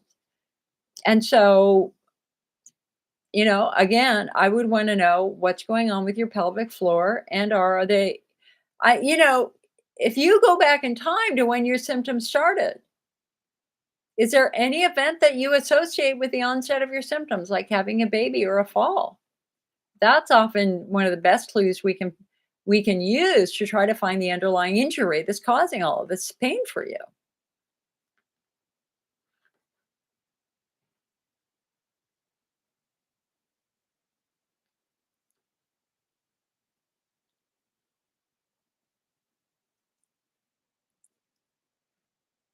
Hold on one sec. As Angie said, if you have vaginal atrophy, then your bladder is probably dry as well. That's very true. Lori said, my bladder does hurt with that. Then should I watch what I eat? Absolutely. Absolutely. I'm following the IC diet and you've lost 17 pounds. Yikes. So, there's a lot of food you can't eat. It's really about avoiding the foods that are high in acid and junk foods. The vegetable aisle is your friend. The meat aisle is your friend. You just can't put barbecue sauce and steak sauce on that meat. Um, but this is about avoiding foods that are very, very acidic, like orange juice. Even some apple juices have a lot of citric acid in it. Avoiding multivitamins, vitamin C, ascorbic acid, things like that. We have a great section on diet over on the IC Network website, icnetwork.org, and a fabulous diet list that you can download in our free download area. We also have a little diet card. Here it is. And we also have an app. We have the ICM Food List app, but it has not been updated, and so it's probably not going to run on new phones. I'm not updating any apps until next year, if I even do it then. Apps are losers with respect to valuable money. Every app that we do costs at least $20,000 to do, more like 30,000. And I'm not willing to spend that amount of money on an app, especially a free app. It's just too much money. All right, so we also happen to have these really cool diet cards, usually bladder friendly, foods to avoid. And you can buy these in the ICN shop, and they're, like $1.99, or something like that. So if you want a card to carry around with you, buy a little pack of them and you can pass them out. Show them to your doctors. So these are great little cards. We also have restroom access cards. I know the camera's not focusing on it right now, but these are great. Lori says, how much estrogen should be doing a week? She asked me to with 1 gram a week to see how I would do on it. Well, it's a physician's job to look at the quality and health of your skin to determine how much estrogen you need. For women with severe vaginal atrophy, what they will often do is have you do it every day for 2 weeks, just to saturate the skin with estrogen, and then to go back down after that to 2 or 3 times a week. It would be quite rare for a doctor to suggest once a week, unless your atrophy was just very, very, very, very mild. So if it's mild, then yeah, 1 a week makes sense. But if it's severe, 1 a week doesn't really make that much sense to me. But I'm not your doctor and I can't give you medical advice. I think it's worth a question. Kayleen says, mind over matter. When I have anxiety during the procedure, my bladder spasms. It doesn't like Dr. DeBartolo unless it's shut up. Yeah. There's nothing wrong with, just being, if you need to use a little bit of Valium just to chill, that's okay. Eddie says, you were put on sulfenacin, worked okay, but you had to stop taking it due to terrible dry mouth. I'm now taking Myrbetriq. Doesn't seem to work as well, but doesn't have the dry mouth symptom. Yeah, because it's not an anticholinergic. So the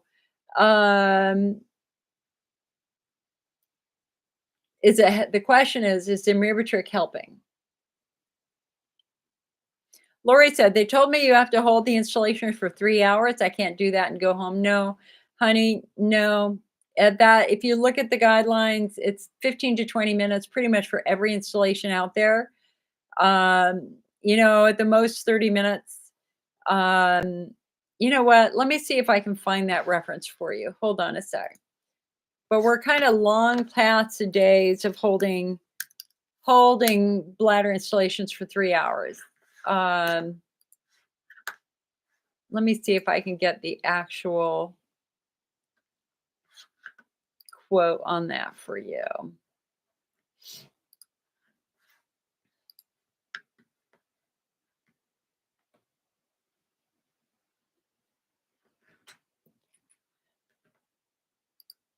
All right, hold on one sec.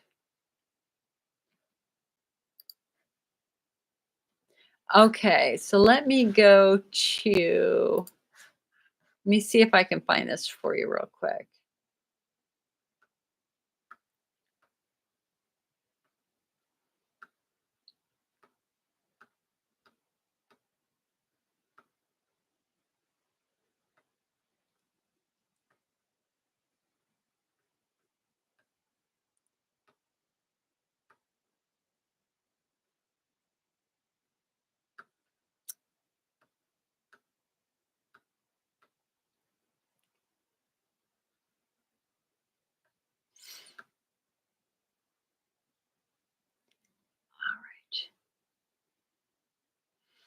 Okay, so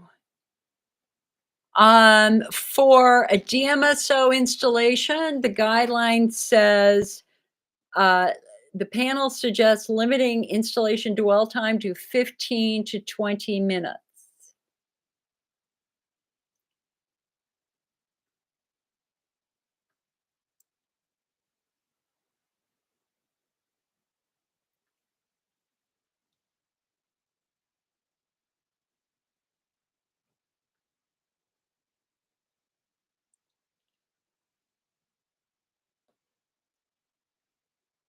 Let me edit, find.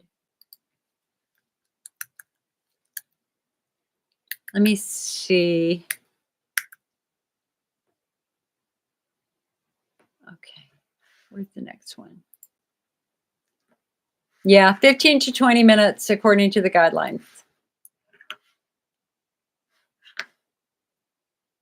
Michelle says, yes, you are correct. It's all about my pelvic floor, which is a mess, painful during exams. Is that IC? No, honey, honey, IC doesn't mean anything. A diagnosis of IC means you have frequency, urgency, pressure, pain, and they don't know why. It's what we call a grab bag diagnosis. And so most of the world does not diagnose us with IC anymore. They diagnose us as a pelvic pain syndrome patient. And sometimes they'll say you're a bladder-centric pelvic pain patient. So the fact that you have tight pelvic floor muscles would put you into IC pelvic pain subtype 3, pelvic floor driven. But IC is not a disease unless you have Hunner's lesions. This is really a pelvic pain syndrome. You sleep an hour a night since Tuesday when the urgency started. Sorry, I was not clear before. Okay. Angie says she never has to pee for quite a lot because the lidocaine numbs your bladder wall.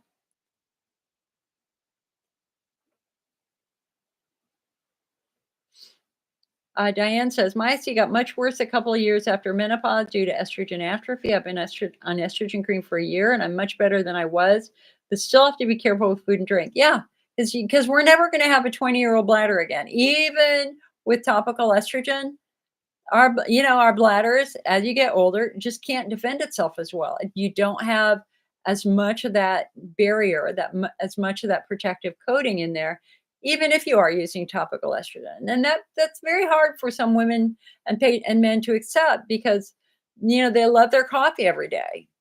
But there might come a point in time where your bladder just does not have enough mucus to defend itself from that coffee. Diane says, I've been told to hold my installations of heparin and lidocaine for 2 hours. Is my urologist not up to date on the protocol? I can do it because the lidocaine numbs the bladder. I would say in the various meetings that I have been to in the last couple of years, the general consensus is not longer than 30 minutes.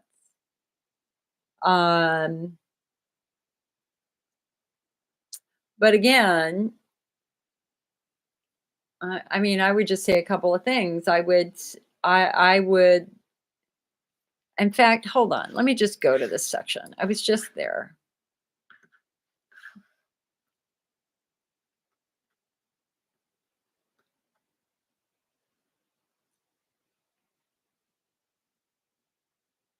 Um, okay, so hold on. I'm going to get it right. So heparin, lidocaine.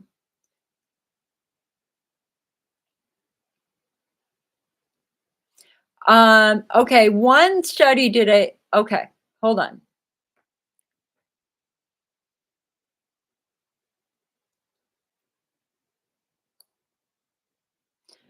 Okay, so in the AUA's discussion of a lidocaine installation, one multi-center trial reported that 3 and 10 days after treatment, which was with a combination of lidocaine and sodium bicarbonate, so there's no heparin in this, more patients in the treatment group experienced clinically significant improvement compared to patients in the placebo group. These differences were statistically significant at day 3, but not at day 10. An open label phase followed the placebo control, but an open label phase followed the placebo control phase in this trial. And the open label phase after 5 treatments, 54% reported at 3 days and 48% at 10 days, significant improvement. And they did, and this was a protocol once daily for 5 days with a 1-hour retention. But other studies have done less than that. Okay, hold on. Here's another one.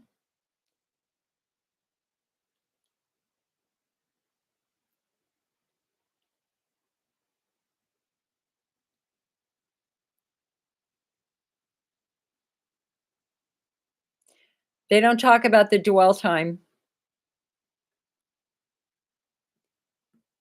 They don't talk. I'd have to go to the actual research study to find the dwell time for that, honey.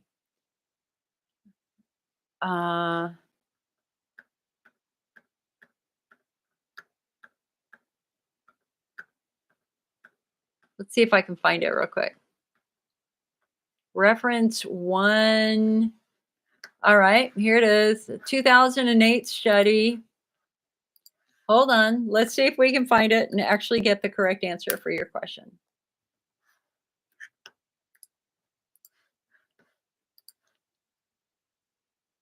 Here it is.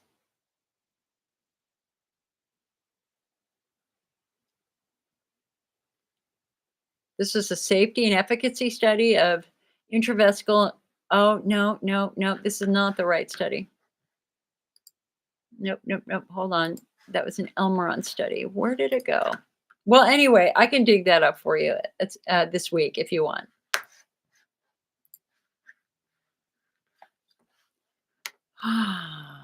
Lori says, they also want to do a scope in my bladder without anesthesia. Well, yeah, if it's a plain cystoscopy, I call it a looky-loo. That doesn't need anesthesia. They just numb your urethra, stick a scope in, look around, pull it out, you're done. 5 minutes in and out. I mean, I've had 2 cystoscopies. My doctor wanted to do a cystoscopy this afternoon. I would do it. They don't scare me at all.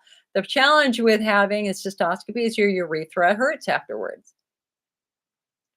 The difference is when they fill the bladder with fluid, which is called a hydrodistension, that is always done in the operating room under general anesthesia, because what's the worst thing you can do to a hollow organ is stretch it.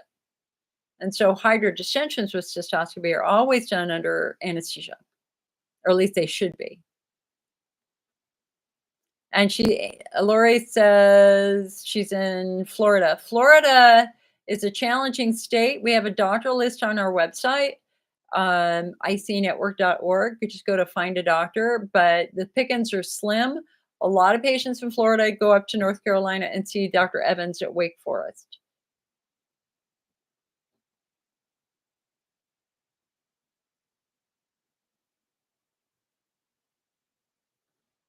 Carolyn says, I just had a cystoscopy with hydrodistension and biopsy. Doctor said my bladder is healthy. So could my issue still be the bladder wall? No.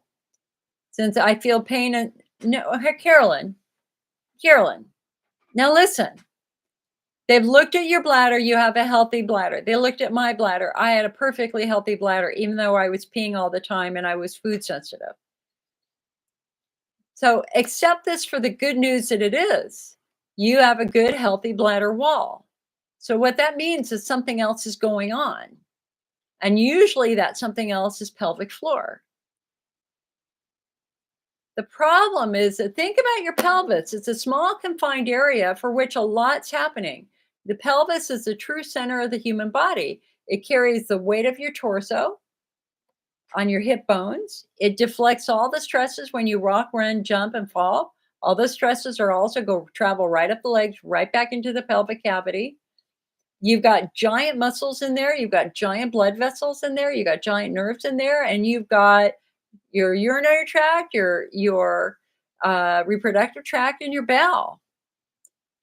And the challenge here is that doctors play in their sandbox. They don't necessarily look at relationships, and that's exactly why medicine often fails the typical pelvic pain patient, because it's their relationships that often cause symptoms, specifically tight muscles. Because if you have a tight muscle, what's happening is that muscle is now squeezing blood vessels, and that's limiting blood supply to nerves and to organs. And that's why the bladder wall starts to break down in a muscle patient. It's called ischemia, ischemia.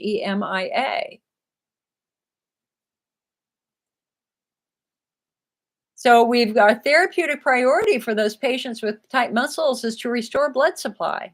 We've got to get those muscles to relax and release the blood vessels so that good blood flow is flowing to your bladder, so your bladder will have an opportunity to heal, and your vulva and everything else. Lori said something was gray. What was gray, Lori? Angie said on my installation, I just go when I feel like I need to go. Usually it's over 30 minutes. Tabitha says, I use the app Fig. It does have a cost once a year, I believe. You can look up products or scan them. Okay. Kayleen said, I learned my lesson to keep activity at a minimum after the installation because most of the solution will leak out. Exactly. Exactly.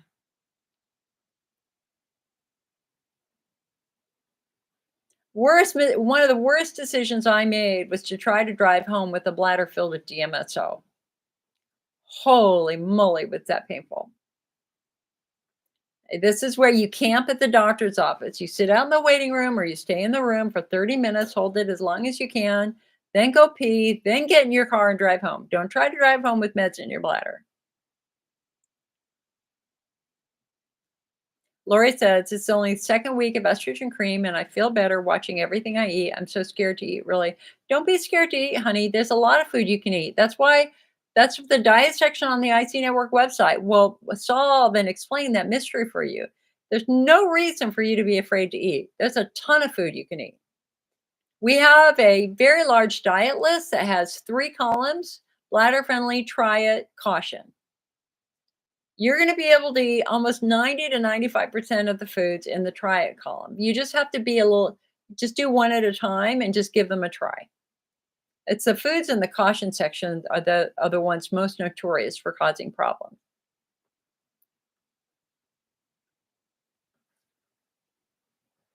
Donna said, a urogynecologist said I was a mystery to her when I told her I got pelvic cramps after I empty my bladder. To me, I would say, are you straining? Are you straining to empty your bladder? And if you are, then that's causing your pelvic floor muscles to get tight and cramp. Lori says, I think I have pelvic floor and vaginal atrophy because I have all the symptoms of both, plus twitching in my vagina and numbness. Yep. So Lori, you need a pelvic floor assessment. There's a great website, pelvicrehab.com. That's short for rehabilitation. So pelvicrehab.com. You will find all the physical therapists certified in pelvic floor on that. And there are plenty in Florida. That's where I would start for you.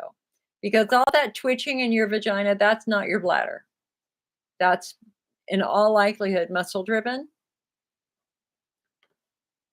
Peggy says, who's the best urologist to see upstate New York and Albany area? The best doctor in New York is still out on Long Island. That's Robert Moldwin. Donna says, certain exercises and lifting heavy objects can also cause achy feeling in my pelvic. Yeah, definitely.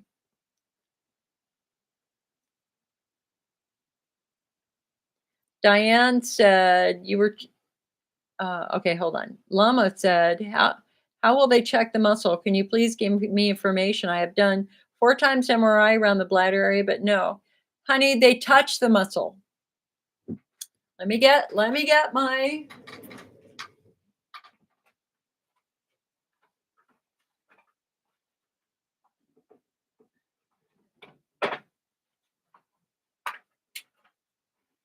All right. All righty then.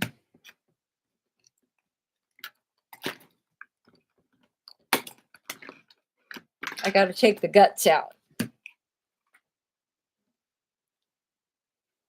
Let me introduce you to your pelvis.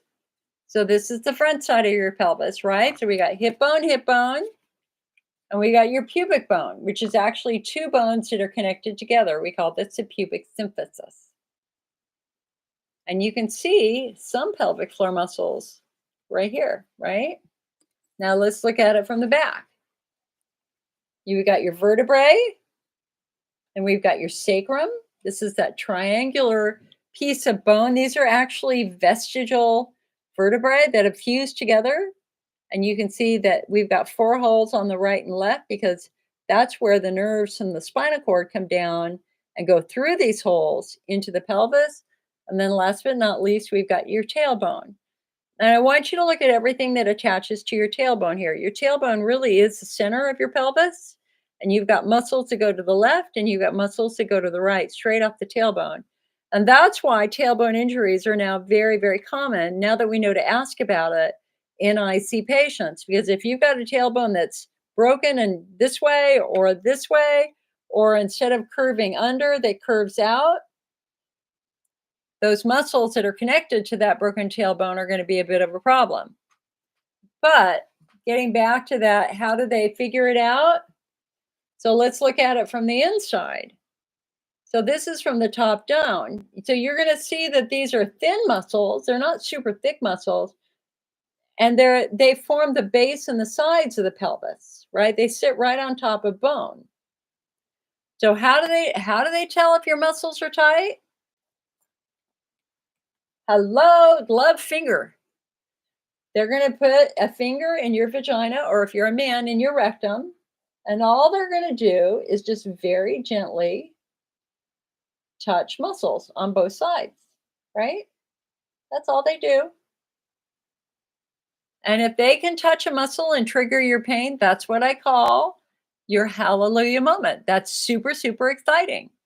And your immediate question back to them is going to be, that's it. What are you touching? You just found it. So how do we figure out if you've got tight pelvic floor muscles? With a hands-on finger approach. That's the way we tell what's going on with your muscles. No fear. I've had it done many times.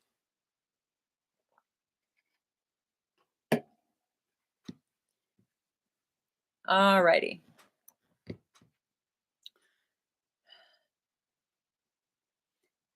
Lori said, my chiropractor adjusted me about 6 weeks ago, and this is when all my problems started. Could that be affecting something? Yes, it could, honey. You got to be really careful with chiropractors.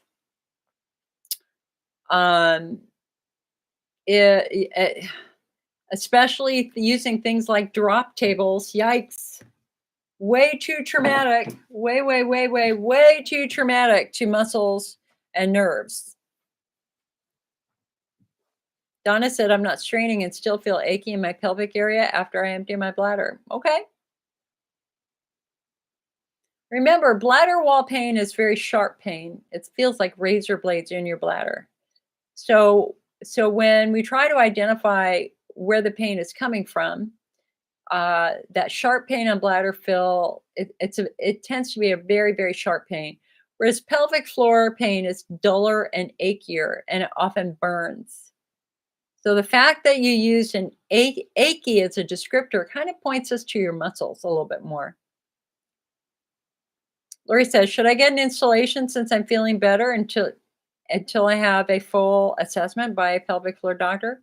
It's up to you, honey. And yes, he had you on the drop table 3 times. I would not listen, girl. As we get older, things become a little bit less resilient.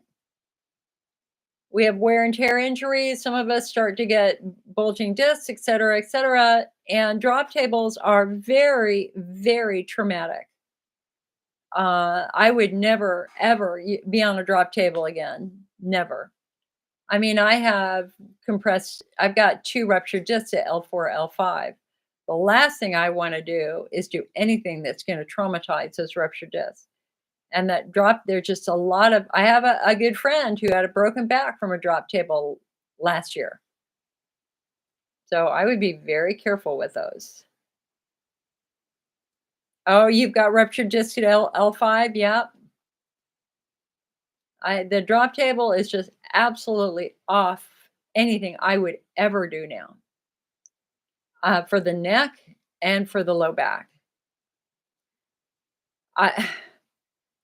Lori said that's why he was doing it. He said, well, I know, but something happened and you got worse. Something happened and now you've got muscle and nerve issues. And they put you on steroids afterwards because you was in so much pain for 2 weeks. Obviously, something happened. So I would never ever do a drop table now. Never. Never, never, never.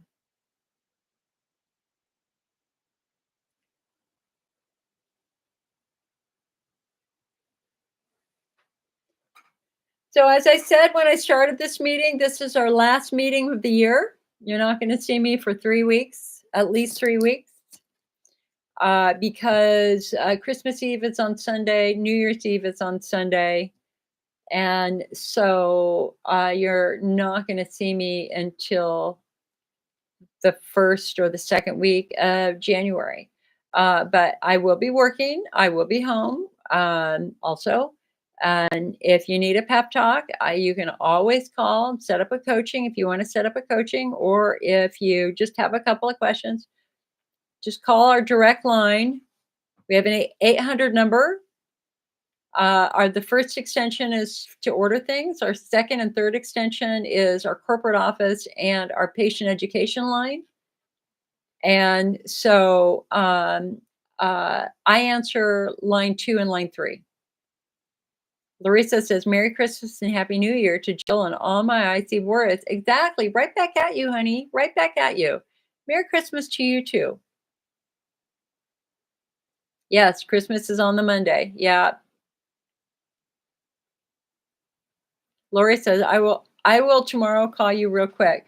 Call later in the afternoon. Don't call too early because Mondays are technically my day off. Teresa says, is there any way to get Elmeron cheaper? Why would you be on Elmeron now, honey? Elmeron is now associated with blindness, retinal disease and blindness, as well as inflammatory bowel disease. The great majority of patients who have used Elmeron have stepped away from using it. There is a generic that's available in Canada and in Europe, but not in the United States. So you're stuck paying the brand name price. But Teresa, why are you using it now? Are you aware of the new warnings that they have with Elmeron?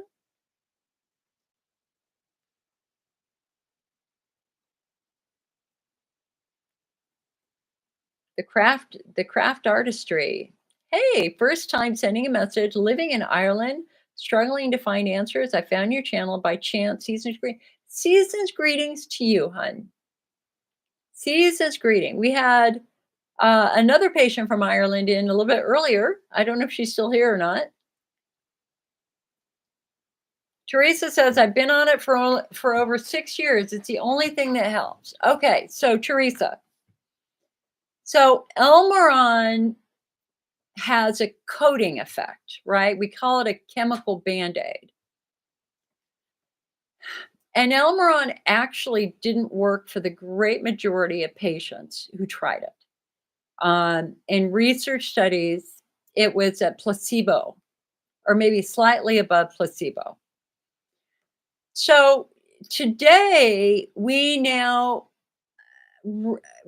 come to recognize that bladder treatments simply don't work for most patients, like they never worked for me. Why? Because there's diversity in the IC patient population. We're not all the same. For some people, IC begins after having a baby, while for others, it begins after they get a bladder infection. They have the same name, but are they the same? No. For some people, IC begins while going through chemotherapy, while for the other, it begins after they fall and break their tailbone. They have the same diagnosis, but are they the same? No. And because the medical community has recognized that this bladder-centric approach has failed the great majority of patients, we now do something called phenotyping to try to figure out what group you belong to. Okay? So we want we want to try to find what's driving your bladder wall sensitivity. We don't want to chase the symptoms. Elmeron is a perfect example of chasing the symptoms. It doesn't repair anything, but it coats the bladder like a Band-Aid. It's a bit of a Band-Aid. So now if you were to go to a top-tier doctor, they would phenotype you first. So we can try to phenotype you right now. I mean, I do this all the time. I used a system that was created by Dr. Christopher Payne, who ran the IC research program at Stanford University for decades. And he believes that there are at least 5 core variants in the IC patient population. So variant number 1 is Hunner's lesions. So Hunner's lesions or Hunner's ulcers have long been considered the most severe form of IC. Why? Because these patients have open wounds on their bladder. So let me give you a picture some Hunner's lesions. Okay. So Hunner's lesions are wounds that generally have a center, and then the inflammation spreads out in what they call a stellate appearance. So this would be considered a textbook lesion where you can see the arms radiating. Here's another lesion. I mean, these are all lesions. Okay. So these are the patients who actually have a disease, because Hunner's lesions have now been correlated with a virus, a viral infection. Okay. So when your doctor did a hydrodistension, did they find lesions? You had the distension. What'd they find when they did the distension? Now, sometimes what they find is this, red dots. Red dot, we call these petechial hemorrhages or glomerations.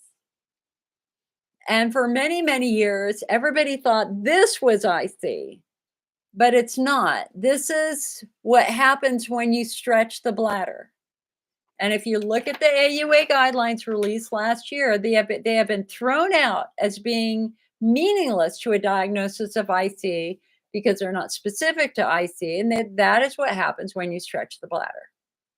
Okay, now what's interesting is that Hunner's lesions have now been connected with a viral infection, specifically the polyoma virus and the Epstein-Barr virus from mononucleosis. So now we know why Hunner's lesion patients never responded to Elmeron. Because if it's a virus, then we need to treat the virus with an antiviral. And last summer, we had our first clinical trials, which actually showed antivirals worked. Okay. IC subtype 2, bladder wall driven. So these are patients where there is clearly a bladder wall dysfunction. So the first thing we're going to look for is chemical injury. So the patients who get IC after chemotherapy or who are drinking way too much diet soda. The bladder can be injured like any other part of the body, and generally it's injured through a chemical exposure. So our therapeutic priority for these patients is to figure out what the chemical trauma is, get rid of that chemical trauma, and give the bladder time to heal, because healing will happen. Healing never stops. The second thing we're going to look for in this group is age and estrogen levels. We call it the genitourinary syndrome of menopause. So think about your bladder for a moment. It's the only organ in the human body designed to hold toxic waste, right? Because urine is body waste. So urine contains ammonia and urea and all sorts of irritants. So how can the bladder hold ammonia for hours at a time and not get damaged? It's really an evolutionary marvel, because it turns out that your bladder is very, very wet on the inside. It has a thick coating of mucus. It's called the mucosal layer or the gag layer. And the purpose of that mucus is to serve as a barrier. It protects the skin. So when you've got a lot of junk in your urine, that mucus keeps those irritants from reaching the bladder wall. So mucus is critical. Mucus is important. Unfortunately, it is also dependent on estrogen. So it is estrogen dependent. So when you're young and have lots and lots of estrogen, you got lots and lots of mucus and you can get away with stuff. But as you said, you're postmenopausal. If you're postmenopausal, you don't have the estrogen, therefore you don't have the mucus as much. There's no disease process happening. This means that your bladder can't defend itself well because you don't have the estrogen anymore. So we call this genitourinary syndrome of menopause. It's not a disease. It's just dryness. So our therapeutic priority for these patients is estrogen. When you give that skin estrogen, it starts to produce mucus again. The most natural thing you can do is give that skin estrogen. It will produce the mucus that it uses to defend itself. So for you, Teresa, you have to have them look at the quality and health of your skin down there. Because if your vulva is dry and your vagina is dry, then so is your urethra and so is your bladder. And so that's why Elmeron's helpful for you. It's giving you an artificial barrier. But long-term use of Elmeron is now associated with going blind, pigmentary maculopathy. This is not a little thing. There are hundreds of lawsuits now of patients who have gone blind or are going blind. The better way to get that coating is treating the underlying problem. That is using topical estrogen. And or you could switch to a chondroitin-based supplement like Bladder Builder or Bladder Rest or Cystomend or Cystoprotect. That's what most Elmeron users have done, is they have gotten off of the Elmeron and they've come on over to the supplements very, very successfully, because chondroitin is a building block of the bladder wall. So now let's just go to our third subtype here for a moment. A third subtype or phenotype is pelvic floor driven. So these are the patients whose symptoms began after a trauma, after a fall, after having a baby, breaking their tailbone. And of course, their first symptom is frequency urgency, and they call the doctor and say, hey, I got an infection. The doctor says, okay, here's some antibiotics. And even if the culture is negative, they might even give you long-term antibiotics, but they don't work. You go back to the doctor. The doctor goes, oh, let's try a different antibiotic. That doesn't work.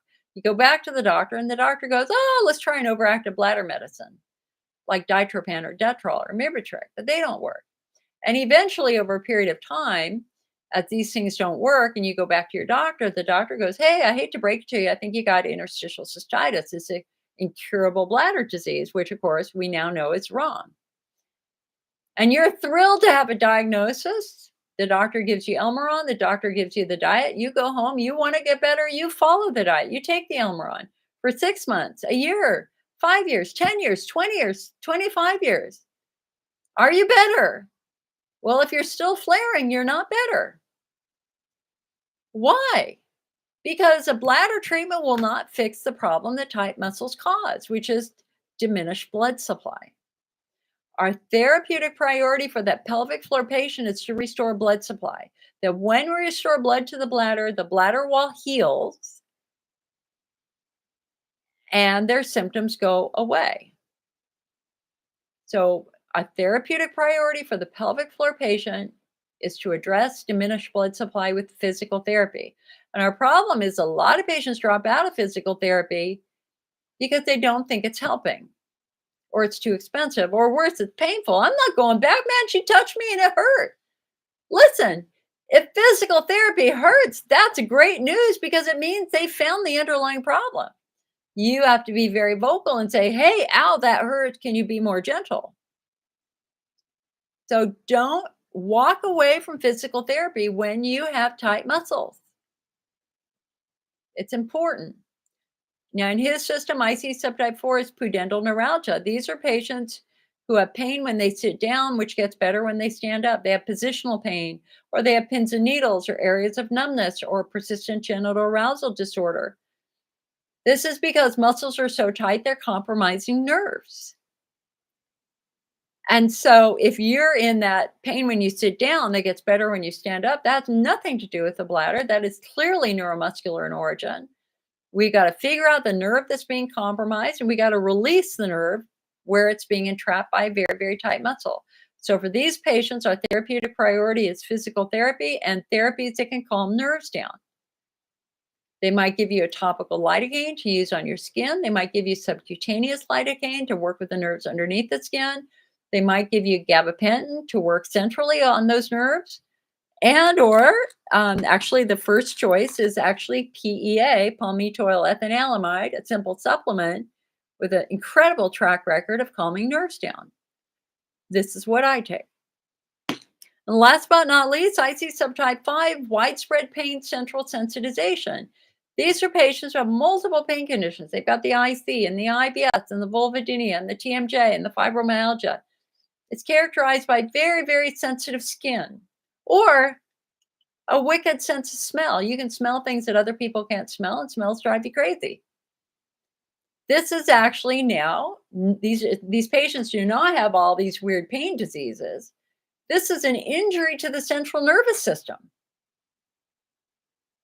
And we've got fabulous research. We have fabulous researchers that are working on this now. And they started, and when they all came together to try to figure out why patients had multiple pain conditions, they started looking at nerves. They started looking at the nerves in the pelvis. They started looking at the spinal cord, and then they started looking at the brain. And that's where the breakthrough happened. And this is going to sound scary at first, but it's not scary, and there's a very, very happy ending. Here's what they found. Patients who have multiple pain conditions are living in a constant state of fight or flight. 24 hours a day, 7 days a week, their brain is scared. What the research shows is that for 80% of the children who eventually develop widespread pain, it begins with a major physical injury, like getting hit by a car, breaking a bone. It takes 14 days of pain to put the brain into a constant state of fight or flight. And for the other 20%, it's a history of abuse or bullying. So I have two subtypes, pelvic floor and widespread pain. I am a textbook widespread pain patient. Textbook. Frequency urgency in 7th grade, vulvodynia in high school, IBS in my 20s, migraines in my 20s, IC in my 30s. And when you're that patient, you're so freaking confused. What is wrong with me?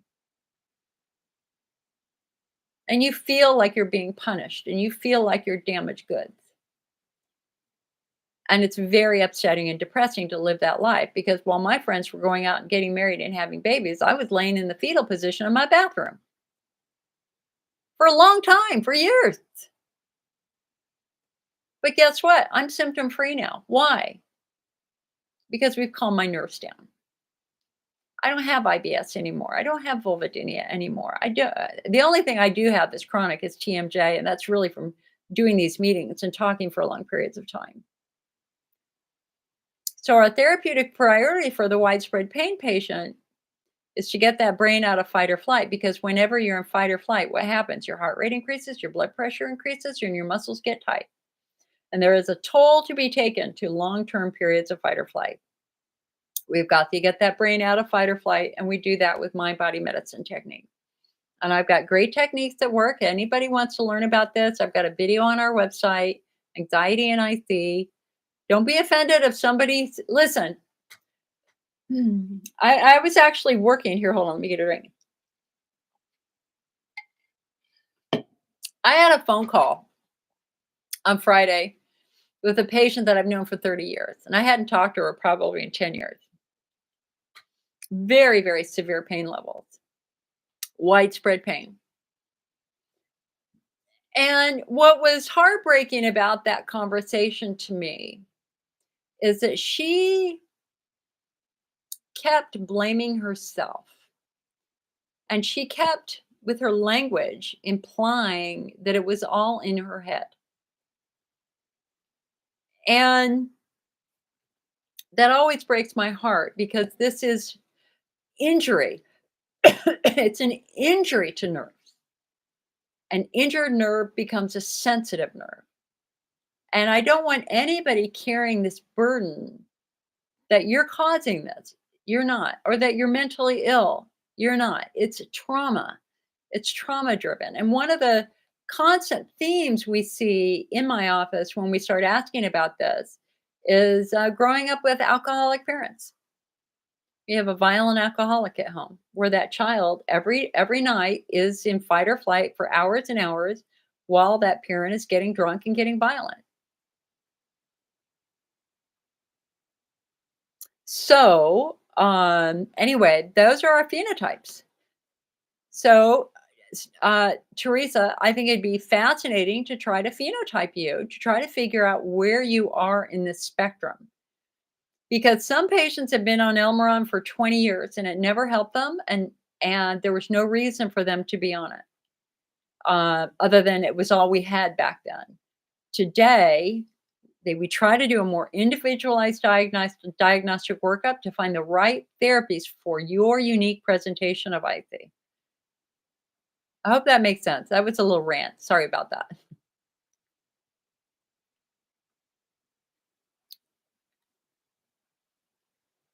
Donna says, can you can you use diazepam and estrogen cream together?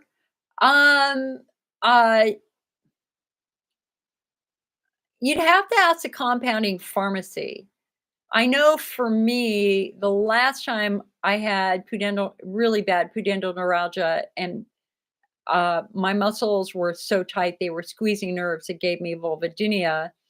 My doctor gave me a compounded estrogen lidocaine jelly to use to silence the nerves on the skin.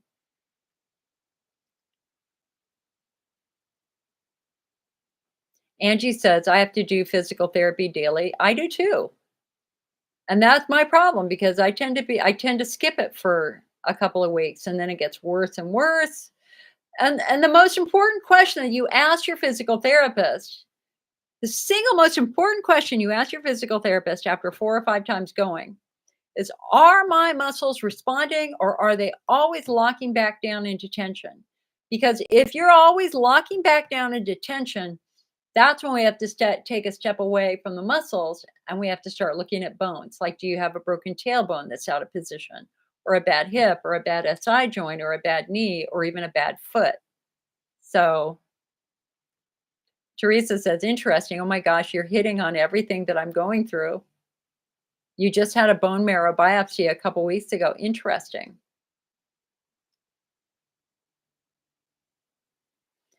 Teresa says, they make me get my eyes checked every year. You just need to know, hun, that even after you stop the meds, the eye damage can start.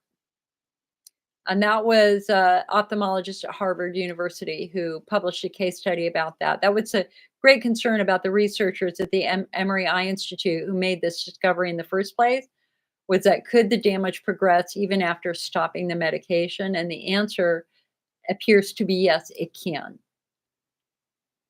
And again, that's according to a case study. Let me describe this case study for you, because it's very, very interesting.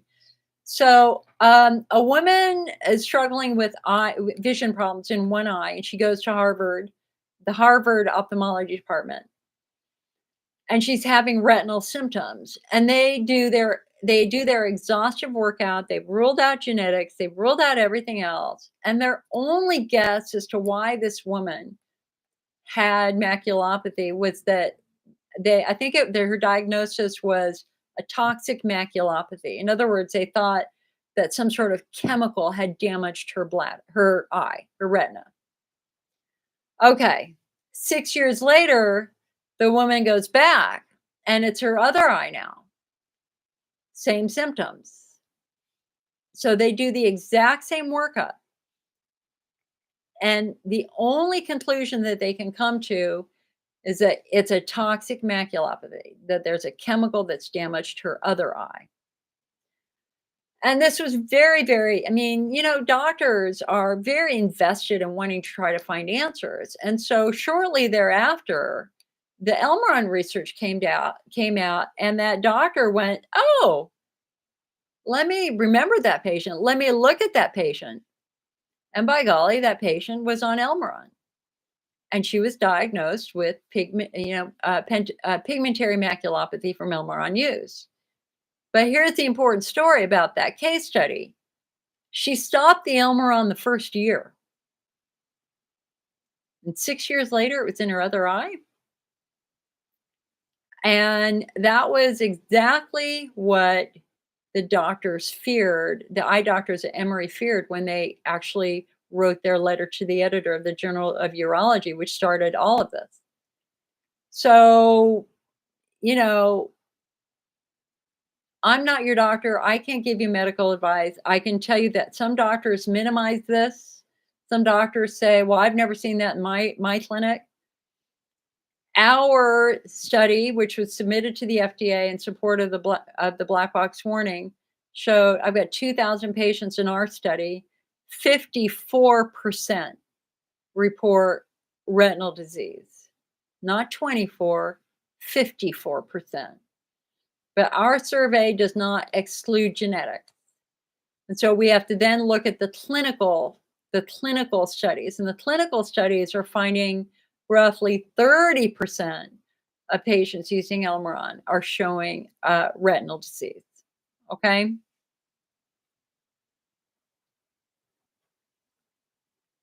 Lori said, "I'm always in fear. I lost my daughter and I tried. You were in a hit and run car crash." Oh, no, she was in a hit and run car crash. She was only 20. So when I got sick with this, it was really threw you into a heavy depression. Oh, honey, I'm so sorry. I'm so, so sorry for your loss. I just lost my parents in May. And I will tell you that I am a different woman. I am a different woman after this. And it has opened up a whole new world of grief that never, I never expected.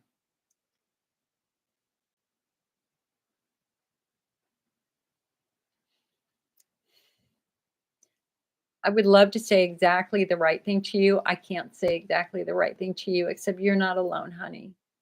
You're not alone.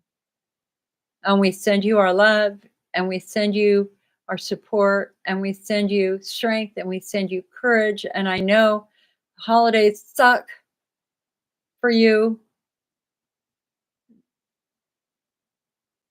Big, big, big, big, big, giant hug. Listen, after the holidays are over, or even before, if you call me this week, I want to teach you a couple of techniques because I want to try to get you out of fear, because that fear is going to exacerbate what you're going through right now. Um, it is a cruel, cruel world out there, and I wish we had an answer as to why some of these things happen. We don't, but I also believe in spirit. I believe, I believe with all my heart that my parents are, I cared for them for a long time. They were my life. I didn't have a life providing care for a 100-year-old and a 94-year-old, especially in COVID. And they're intrinsically that was one of 2 jobs I was meant to do in my lifetime, was to care for them. But I absolutely believe that they are with me now, and I believe that your daughter is with you, and I hope that you feel her. And remember, we have to remember that they want us to be happy, and they want us to, um, go out and live the life we're meant to live. I get comfort in knowing that they're here. I really do.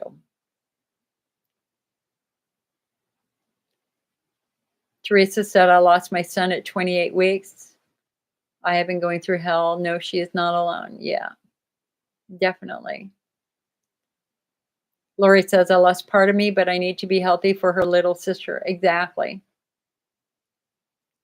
Cassidy said, "I just finished physical therapy after my urologist telling me that I needed to socialize more. I don't know what to do. I haven't been able to find somebody that takes patients under 18. What should I do now?" Cassidy, well, number one, girl, welcome. You are not alone. It happened to me when I was 14. You'd be amazed by the number of patients whose symptoms begin when they're young. And generally, what we believe is that they're trauma driven, that this is not your fault, that you might have can you remember any falls? Can you remember, were you in any accidents? Anything at all like that? So generally for the teenagers in the 20s who develop symptoms, the very first thing we really look for is just a history of trauma. Or were you a ice skater where you fell a lot, or a gymnast, or ballet? Ballet actually tweaks the pelvic floor very, very badly. Um, um, So I'm really glad that you did physical therapy, and I totally understand the socializing thing, especially when you're a teenager. Um, girl, girl, I have been there. Um, oh gosh, what would I say to you? I'm going to talk to you like I talked to me. If I could go back in time and talk to Jill after this happened to Jill, not your fault. You've done absolutely nothing wrong. You should not carry any shame or blame about this at all. You got hurt. The price of life is injury and illness. You got hurt, not your fault. Number two, it doesn't mean that you're less than anybody else. What it means is that you're hella strong. You're a teenager, you've been through physical therapy. Oh my God, woman. You are strong. You are capable.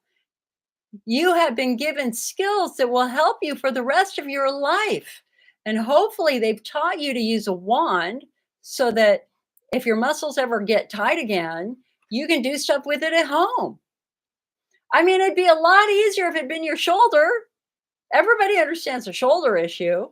Unfortunately, you might have a tailbone issue. I broke my tailbone in 7th grade. That's what began it all for me. I broke my tailbone so badly I could move it around. I could move the broken tip of it around with my finger for about a year. Okay. I see, or pain does not change your ability to love. It does not change your ability to be a daughter. It does not change your ability to be a mother. It does not change your brain in any way. I want you to dream big. This is not self limiting. If you want to um, be in a movie, for God's sake, go take drama classes.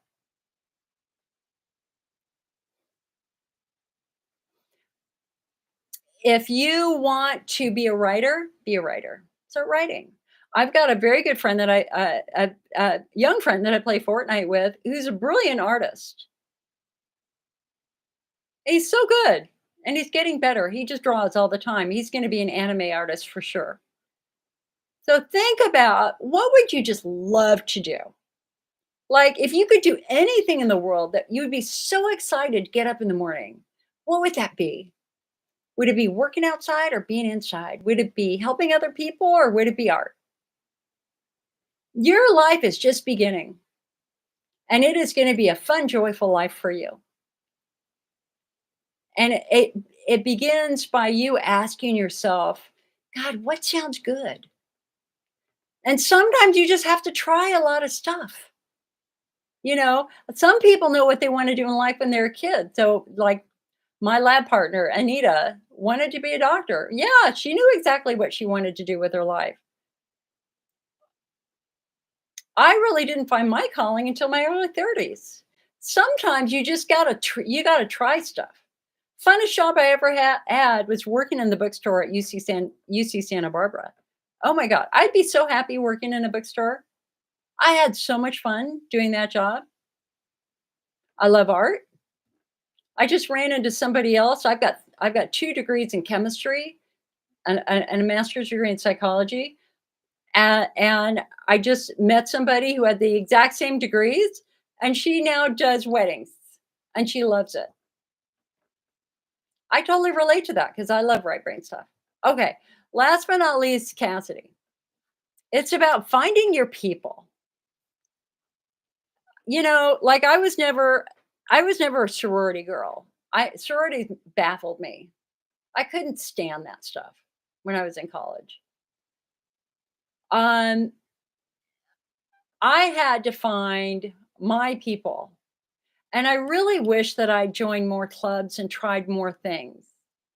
I tended to isolate instead, and and I really didn't find my people until I went to grad school and I met other students. And I happen to really like school. I happen to really like science. Um, I love IC patients. You know why? Because you guys understand what my life was like for so long. You're the best friends I have. And so sometimes it's just about finding your people. And the best thing I can encourage you to do is to every day get out of your house and go take a walk and just say hi to everybody and just go try stuff. Just go play. Go play. I mean, go take a class at a nursery if you like gardening. Go take an art class at the local junior college if you like that. Just get out there and play. No shame, no blame. You've done nothing wrong. You're a good woman and you're going to have a good life. And yes, having IC and pain sucks. And it's embarrassing, and you don't want to tell anybody about it. That's okay. You don't have to tell anybody about it, but it will get better. It will get better. Injuries heal. The one thing you can absolutely count on is a healing. It's always happening. Your body right now is trying to fix what's going on. Your job is to create an environment that will support healing.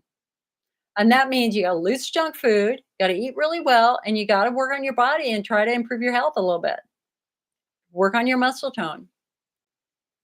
Um,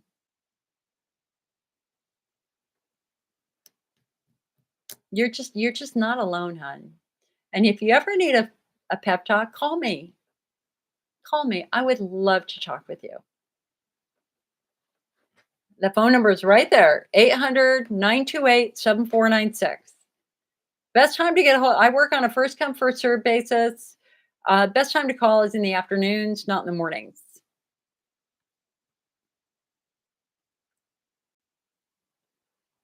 Lori says, hold on a sec. I cry a lot. I get signs from my daughter. I know where she is. Honey, girl, I was crying an hour before I started this meeting. Grief is hard. Tears or love, unexpressed love. It's okay to cry. It's good to get it out. It's kind of like anger. You don't want anger simmering around in your blood, in your body. And we have to let some of these emotions out. And if crying lets it out, that's fine. I will tell you, hon, I had you know, they say grief is like an ocean. It's waves that come in and out, for which um, the toll that must be paid is tears. That's what I put at the top of my Christmas letter. Do you believe it? It's a hell of a way to start a Christmas letter, but I mean, that's my life this year. Um, but I cried a lot this week because of the holidays, you know? But I know people say, yes, the holidays are hard. Don't keep telling me it's hard. I already know it's hard. It's awful. But we're going to get through it and we're going to get through it together. We're going to get through it together, Lori. Lori says, I have 100 feathers sent from her. Her name was Katerina. What a lovely name. And who is it? Lori says, my daughter loves Fortnite. Girl, you need to get on Fortnite. Have your daughter teach you how to play. It's super fun. Getting Teresa. I fell in 7th grade on my tailbone. You never, girl, you're my twin. I was afraid to tell my mom because I was goofing around sliding backwards on a stair railing. That's exactly, yeah, exactly. Teresa, girl, you're my twin. That's mine started after I broke my tailbone in 7th grade too. Sue says, love your holiday sweater. I think I got it at Old Navy. I think I got it on sale. It was like $15. But I got it for this meeting because I knew I wanted to have a holiday sweater for this meeting. Lori says, why is there more pain at night? Because you're not distracted at night. And if it's a bladder wall flare, the distractions during the day help you to ignore the symptoms. But when you're trying to go to bed, that's when you start to feel the symptoms again because you don't have the distraction. And one of the things that happens is just so interesting. This happened to me. I started going to sleep later and later and later and later. Now, not now. Now, you guys, now I can go to bed at 8 and I'm fine. I'm actually sleeping through the night half of the time now, which I haven't done in decades, which is shocking to me, right? But I kind of was afraid.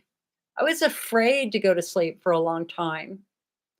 And so 11 o'clock became midnight, midnight became 1 became 2 became 3.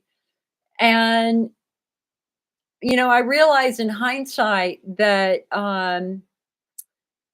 that was my partly my fault.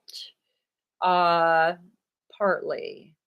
Um, we have to have a good schedule. We have to have a good schedule. And so now, after I finished playing Fortnite, um, I mean, I go put my pajamas on and I go brush my teeth and then, I'll lay there for a while, often watching a few videos, but I'm usually asleep within 30 minutes. So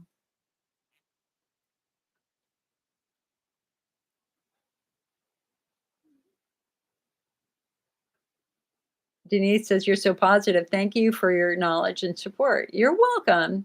Hello, Sue. Sending you lots of loves and hugs this holiday. May the presence of your mom and dad be close. Thank you. Gay says, I lost my husband 5 years ago. I still cry at times. This time of year is hard. It is. Teresa says, I swear our experience is so similar. Teresa, what was crazy is so this this is the book, Breaking Through Chronic Pelvic Pain, which I think is the best book ever written. And now listen, I think my book, IC 101, it's not just a bladder disease, is great. But this is stellar. And this is a master class in pelvic anatomy. And so this will absolutely help you understand, what happens to injured muscles, what happens to injured nerves, what happens to trigger points, et cetera, et cetera. And this is the book that just helped me visualize what was happening. And it helped me understand why tailbone injuries are devastating. and common in pelvic pain patients, right? And so I read the book, it starts talking about tailbone injuries. So then I start in my coaching of patients going, so do you have a tailbone injury? You have a tailbone injury. I was shocked at the number of you who have tailbone injuries. So many of you do. So anyway, about 6 months later, I was in a urology meeting with doctors. I don't remember which one it was, but it was a professional meeting. It wasn't patients, it was doctors. And so I hold up this book and go, guys, this is a game changer. And I specifically talk about the tailbone injuries. And one of the doctors goes, Jill, we were talking about tailbone injury 30 years ago. And I'm like, well, you're not talking to the patients about them. None of you have ever talked about the role of tailbone injuries that it can play. Never. Not in the classes, ever. And he's like, oh, you're right. And it's like, yes. You know, we just got stuck in this perception that we have this incurable disease. We don't. There's no disease process happening in the vast majority of IC patients. That's what the American Urology Guidelines say. The only people who have a disease process happening are patients with Hunner's lesions or patients with a chronic UTI. For the rest of us, it is neuromuscular, or it could be something like fibroid tumors pushing on the bladder, endometriosis on the bladder, Tarlov cysts, things like that. So now we know why bladder treatments didn't work for so many of us, because it really wasn't the bladder. And when you look at my bladder, I've got a baby bladder. My bladder looks perfect. There's nothing physically wrong with my bladder. It has always been my muscles and nerves. And after my hysterectomy and they did the hydrodistension, they took the pictures at my post-op appointment.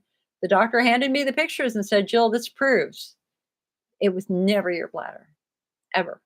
It has always been your muscles and nerves. And I'm like, absolutely. And that's why I don't waste time doing bladder treatments anymore. There's nothing physically wrong with my bladder. I put my money where I need it the most, which is with pelvic floor physical therapy and doing things that'll calm nerves down, like Peora. All right.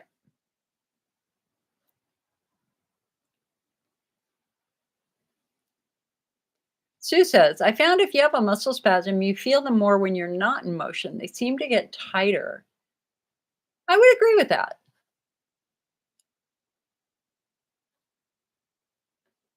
Loretta says, just to know that I've been better. My pelvic floor therapist does both internal and external work. Update in the new year. Sounds good. Have a wonderful holiday, Loretta. Sue says, that's the book I was telling you about, Lori, that you should order. Amazing book. Yeah, it's on the IC Network website. Just go to icnetwork.org, click on the shop. It's $6 cheaper on our website than on Amazon because we have a direct relationship with the author. Sue says, my tailbone looks like a crooked stepladder. Yeah. Teresa said, I'm going to get that book. I'm so glad I ran across your page. This is so interesting. You're very welcome, hon. Just go to icnetwork.org. And if you click on the shop, on the front page of the shop is a category that says books. And it's got our IC 101 book in there. Just click on that and it'll take you to this one. This is our biggest seller by far. Donna, thank you, God. Thank you, you two, for being patient with me. Donna is waiting for her first pair of Hokas. And Joy Girl, I wore mine earlier. I love my Hoka shoes. Which color did you get? What color shoes did you get? I have orange. I have black. I have dark blue. I have gray with bright pink soles. And I have light blue with yellow soles. I love my Hokas. Teresa says, what are the supplement that I take is called Peora. Peora PEA 500. Palmitoyl ethanolamine. We had a 2019 IC study which found this was remarkably successful at reducing symptoms. Lori said, is artificial coffee okay? The coffee that we suggest is Dandy Blend herbal coffee. Dandy Blend herbal coffee. That's the first coffee to try. If you do okay with Dandy Blend, then you can try something like a Tyler's no acid coffee or cafe or Bella Rosa low acid coffee. Vita said, I tried to take your advice. My cystoscopy came back clear, but my Harvard educated doctor refused to do the biopsy you suggested. So I may have to go out of network to spend a small fortune. Um, Listen, if your cystoscopy came back clear, then you don't need a biopsy, hun. If you had a normal bladder wall and there was nothing that was red and unusual, you don't need the biopsy. So celebrate the information you have. Well, I okay, Vita says he claims I don't have IC, but you wisely suggested I need a biopsy to completely rule it out.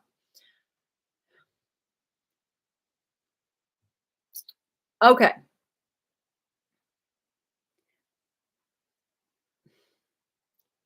How do I want to say this? I got to say this the right way.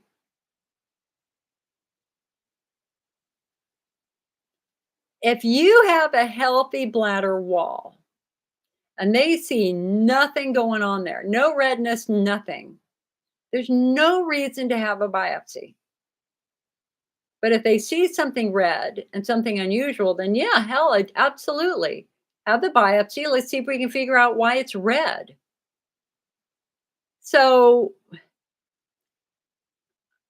so you are a pelvic pain patient. You're a pelvic pain patient. And our job now is to look beyond the bladder at what can trigger the bladder symptoms like tight pelvic floor muscles, like fibrotumor pushing on your bladder, endometriosis, any number of things can victimize the bladder and cause these symptoms.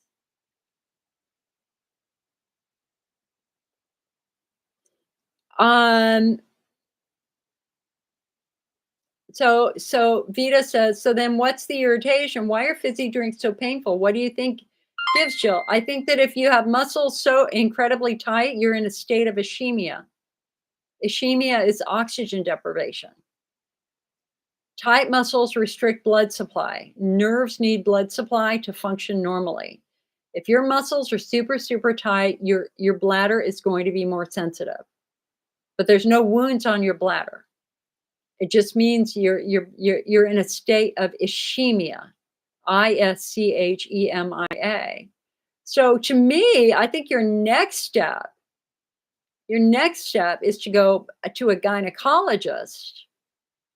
And the devil is in the details here. When you go to a new doctor about it, you've got to make a list of all of your unusual symptoms. Do you ever have pain that shoots down your leg? Do you ever have pins and needles or areas of numbness? What makes it worse? What makes it better? Where is the pain located? Is it on the left? Is it on the right? Is it on your skin? Is it internal, external?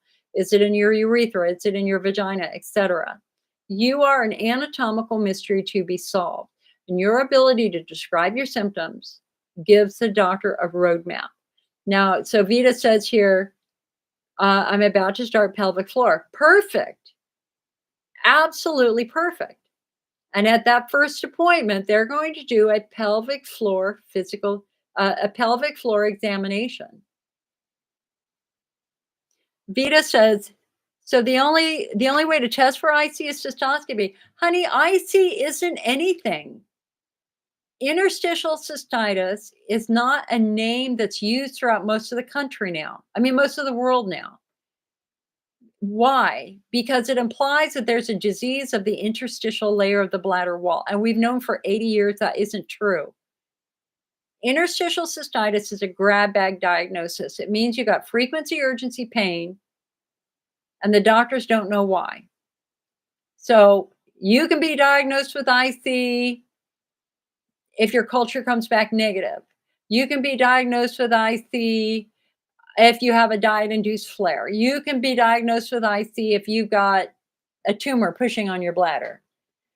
So So it's not, don't use the term I see. It's meaningless. IC is not an incurable bladder disease. IC is a neuromuscular pelvic pain syndrome. They looked at your bladder. You don't have Hunner's lesions. You have a healthy bladder wall. There's no sign that you have any disease process happening in your bladder. So celebrate that for what that is. You don't have a big bleeding wound. Sometimes what people need to hear from me is that I'm not worried for you at all. There's no sign that you have a bladder disease. You have a healthy bladder and you're not peeing massive amounts of blood. So you are a mystery to be solved. Now you've got to take that mystery to the next step. You're going to pelvic floor physical therapy. Good. Let's have that pelvic floor assessment. Let's see what they find.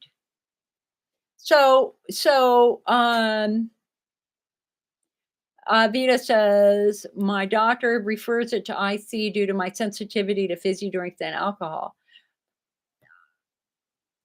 You don't have to call it IC. Lots of people have sensitivity to fizzy drinks and alcohol. Postmenopausal women do. It means you have a bladder that's sensitive to fizzy drinks and alcohol. Now we have to figure out why. So at that pelvic floor appointment, their job at that very, very first appointment is to do what we call a pelvic floor assessment. So they're going to have you walk up and down a hallway. Let's see if you walk normally.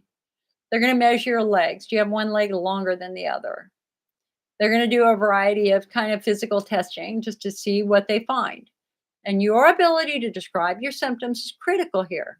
And it's the weird random symptom that only happens every now and then, which actually confirms the diagnosis. Like, do you ever feel like you're sitting on a cell phone on vibrate? Or do you ever have pain that shoots down your leg? Or do you ever have tingling at the bottom of your feet? They will then ask if they can do an internal assessment. That is the single most important part of the exam, is an internal assessment. So what they're going to do, so you're not in stirrups or anything like that. You don't need to worry about that. You're just laying on a regular physical therapy table with your knees up and a sheet over you. And what they're going to do is they're going to insert their finger in your vagina, and they're just going to touch muscle groups. That's all they're going to do. They're going to touch shallow muscles. They're going to touch deep muscle. 2 minutes. Now, if they can touch a muscle and trigger your pain, that is exciting. That is what I call your hallelujah moment. And your immediate response is going to be, oh my God, that's it. What are you touching? For a lot of us, it's by the tailbone because we had a broken tailbone. So there might be sensitivity in these nerves. These muscles or these muscles. We also get a lot of sensitivity around the sit bone. So like for me, my hot spot is on my left side, between my tailbone and my sit bone. That's where my fasciculation happens, the vibrating. That's where the great majority of my pain is, between here and here. And usually it's here.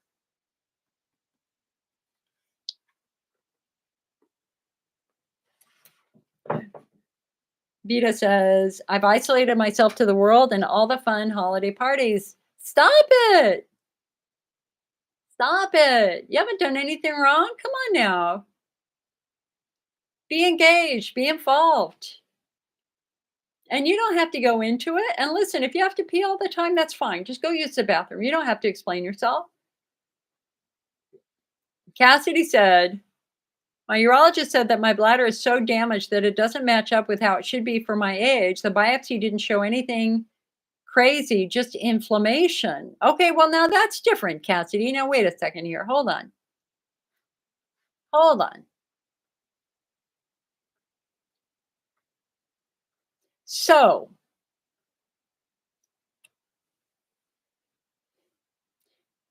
So you didn't have Hunner's lesions. Well, what they found is that you had a very, very red, inflamed bladder. So what can trigger that inflammation? Well, Number one, if you have super tight pelvic floor muscles, that's going to trigger neuroinflammation because the tight muscles are squeezing the blood supply for the nerves, and the nerves are not healthy. They become inflamed. But repeated injury, again, if you were an ice skater and you fell a lot, you were a gymnast, a cheerleader, that routine injury after injury after injury could play a role, but so could your diet. I mean, the challenge here is we have to remember that the bladder we have today is a result of an evolutionary adaptation that occurred 5,000 years ago. Remember, species adapt over time, but it takes thousands of years. So the bladder we have today was designed 5,000 years ago. And 5,000 years ago, we didn't have soda. We didn't have coffee. Well, maybe around the equator, maybe some of those early tribes ground up coffee beans. I don't know. Listen, I'm from Norway and Sweden. you know, we didn't have anything like that up there. Man, they ground up acorns if they wanted something hot to drink. And so we have to respect the fact that today's diet sometimes exceeds the ability of your bladder to defend itself. So again, if you're drinking a massive amount of soda, or for example, if you're on birth control. So we had a case study published 2 years ago of an 18-year-old who suddenly developed IC or urinary problems. And over a period of a year, she was diagnosed with IC, she was diagnosed with UTI, she was diagnosed with Candida. It was getting worse and worse and worse and worse over that year. Then finally, someone said, "Oh, wait a second. You didn't start a new birth control, did you?" Well, she had. 2 weeks before it all began, she started oral birth control. And the oral birth control was too strong and put her into menopause. If you limit estrogen, the mucus in the bladder wall is directly affected. It thins. Estrogen is important for bladder health. If you start reducing that estrogen, the bladder is going to become more sensitive because it cannot produce that mucus. So that's a published case study I can give you, Cassidy. Absolutely. All right. Vita says, one urologist thinks the irritation is outside the bladder. Absolutely possible. If you got endometriosis attached to your bladder, absolutely possible. Or if you've got tight pelvic floor muscles, that can do the same thing too. Vita says, no wonder why one doctor wanted to do lumbar x-ray. It's always good to do that. We just want to get a quick picture of your bones down there and anything else that might be funky. I'm not against that at all. Vita says, I was prescribed Gemtesa and meloxicam by a urologist 4 days and see a bit of improvement. I don't know what that means. I have to look it up. Hold on.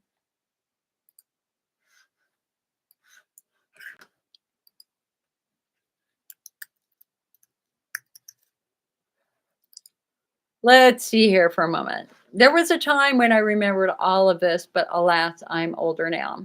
I have to look things up a bit more. All right. I wanted to see what the active ingredient in Gemtesa is. Vibegron.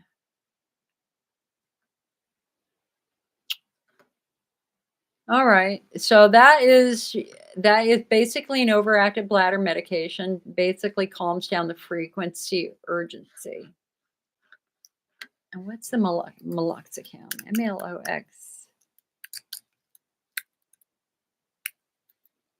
The non-steroidal anti-inflammatory medication used to treat pain and inflammation of rheumatic diseases and osteoarthritis. Okay.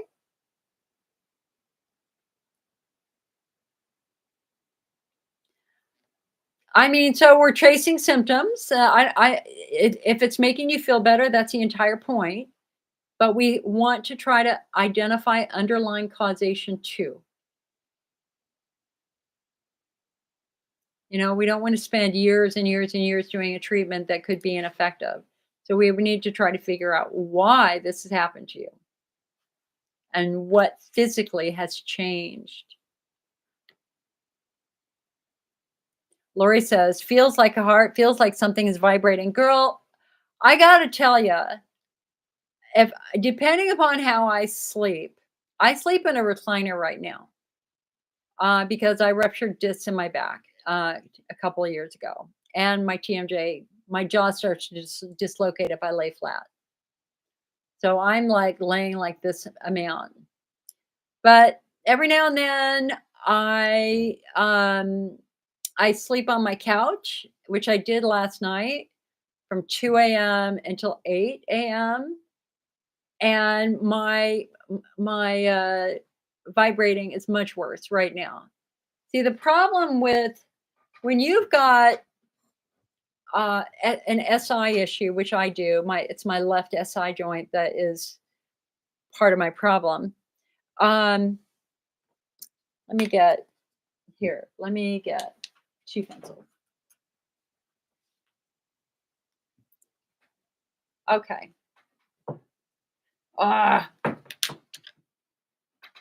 Finding ways to explain this is hard. Okay. So here are your legs. And when you're laying on your side, your legs are not parallel. The top leg is bent down at an angle, right? Especially if you tuck the top leg in front of the bottom leg. The problem with this is up here in the pelvis, when you got one bending over like that or bending up like it's bending up in a way, it's actually stretching out muscles and causing muscles to be injured, which is why my left SI joint, my left piriformis muscle is not happy with me today. Whereas if you sleep with a pillow between your legs, you are now keeping the joint up here equal and nothing is being stretched. You can see how that's going to stretch a muscle if you've got one leg that's distorted. And I somehow kicked my pillow out. So it's weird. And so I'm throbbing. So anyway, sometimes if I do it, it throbs so quickly, it wakes me up and it makes me think I have tachycardia. But it's not my heart at all. It's actually this deep fluttering right down in my pelvis. It's crazy. Hi, Renee. Merry Christmas, honey. Donna says, synthetic meds starts inflammation in my pelvic muscles and legs, even in my feet. Okay. Sue says, what gaming system plays Fortnite? Well, I play it on a laptop, a PC. It's the only PC I have because I'm a Mac girl, but the company's got into a fight. And so Fortnite is not available on Macs right now, which sucks. PlayStation 4 or PlayStation 5. But if you just go to epicgames.com, I think they'll show you what it is. So if anybody out there wants to play some Fortnite, pop me an email. I'd love to get a group of IC play. I mean, right now it's a group of 2. I want more. Come on, let's play together. Ahmed says, I'm a young man, 28 years old. My bladder is small, but I was infected with E. coli. However, I suffered from bladder pressure, gas, stomach noises, and constipation. And sometimes sweat. Vita says, after cystoscopy, I got enterococcus and E. coli in addition to Citrobacter caseri that I had. Yikes. That's the problem with going right to bladder installations and tests, is that anytime you put something up in the urethra, you run the risk of pushing bacteria up there, right? We call that a nosocomial infection, an infection acquired in a healthcare setting. So Ahmad, your bladder is small, but you were infected with E. coli. The great majority of guys that I work with who are younger are injury patients, pelvic injury patients.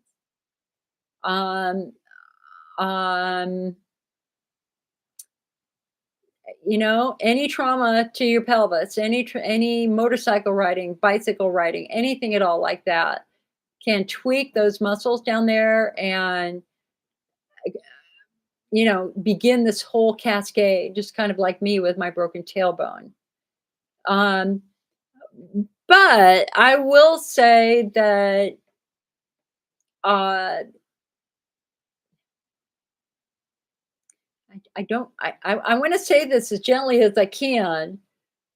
Um, Sex is fun when you're young. And so sometimes we get STIs, and women get it too. We have a very small urethra, so having sex can push E. coli up into our urethra. Um, so, honey, you're not alone in any of that. And the good news is that they found it, but I would want to know what's going on with your pelvic floor because it's just rampant. And if you ever want to talk, give me a phone call. I work with guys all the time. Guys are actually kind of my specialty, because I have had so many men in my support groups. Sue said, because I just had my inner stim removed, I'm not allowed to do my physical therapy for 4 weeks. Now my bladder is becoming very sensitive because of tight muscles. Yeah. That's tricky, honey. That's tricky. You're probably just gonna have to write it out. You probably what about a muscle relaxant? I mean, I think that I can't imagine that they would be against you using something like Flexeril or Valium at night just to try to keep those muscles chilled, right? And that wouldn't affect your wound like heat would. They probably don't want you to do heat or therapy, but maybe a muscle relaxant would be reasonable. Vida says, so true, but 5 doctors told me to get it. Yeah. Well, again, I'll be here all through the holidays. So I'm happy to talk to anybody. So anyway, listen, we've been going for 3 hours now. Ahmad says, I'm from Egypt, not in America, but are there medications that help calm the bladder? Is there an overabundance of bacteria in the intestines that's causing all this discomfort?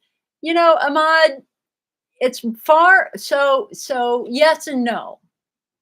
Because and you guys, it's getting very windy. So if I disappear, it's the power's gone out. We got these monster storms coming in right now. Um, a lot of bladder infections are now coming from food. It's coming from food. It's coming from meat. And these are very drug resistant infections because they're beginning in animals that have been overtreated with antibiotics. So one of the more severe E. coli infection, I'm pretty sure it was E. coli, very, very drug resistant E. coli, was first discovered in China about 10 years ago, and it's one of the superbugs. And it was in a small town around a pork farm where a bunch of people started getting quite sick. And they identified the bacteria, and they found that bacteria on the pork farm. And this bacteria was drug resistant to everything. I mean, it was really bad. That's why they called it a superbug. Well, within a year or two, they found it in Europe. And again, somebody got a super drug resistant bladder infection and they checked and they were looking at what they were eating and they found it in pork farms in Europe.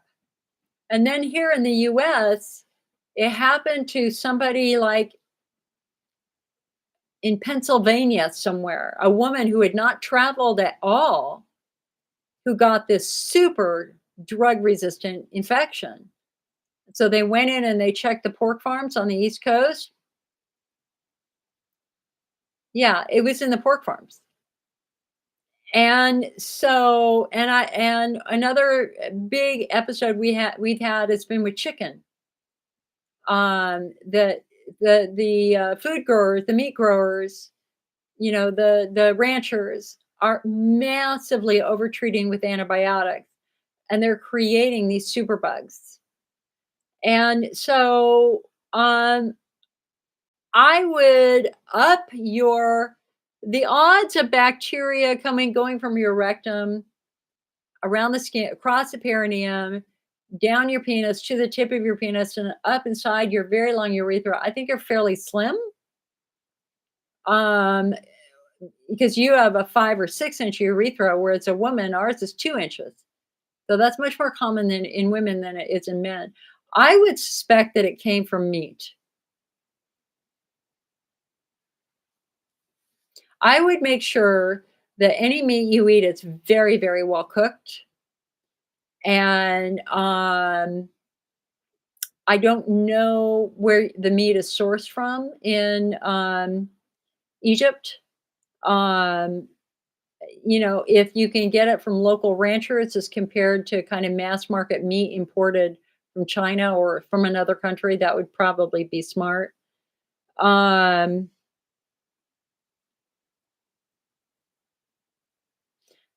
you know, IC is in the Middle East. I've worked with patients and actually airline pilots from Saudi Arabia and Qatar who had it, along with Egypt and a few other countries. But so there are urology organizations there. I'd have to dig to find them for you. I don't remember what they were off the top of my head. Um, Having a next generation DNA urine test where they look for DNA rather than a urine culture, I think would be vital for you since they've already found very funky infection. A next generation DNA urine test will help us identify that infection, will help us identify drug resistance genes to make sure that your infection is not still there. The name of the company is Microgen. If you go to a website called bladderhealth.org, that's a website I built because we send patients for next gen testing fairly regularly because it's data, it's useful data. So that would be something that I would want to do if I were you, just to see if that infection is still there or not. And to get, if it is, to get a better choice of what the correct antibiotic would be to treat that infection. Also, there are some other infections that from the Middle East and in that area that can affect the bladder that we might not have here in the US, some parasites. I just saw, oh my God, I showed a picture of it. Oh God, where was it? Is it in here? Oh, wait a second. Yeah. Hold on. I think, look here, hold on. So there are a couple of parasites that can infect the bladder. Um, that could cause these symptoms too. Hold on, let me see. I know exactly where I saw it. It was in the AUA guidelines. No. It was on the AUA website. I'd have to dig it up for you, hon. But they want to check you for parasites too. Even, there can even be some roundworms, things like that they've actually found in North Africa and in the Middle East. Okay. So that's real.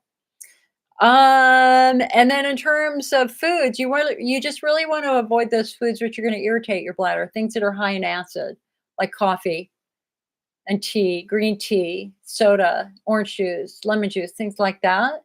I mean, because healing is happening. Your bladder is trying to heal whatever's going on, but sometimes we get in the way of healing with our diet.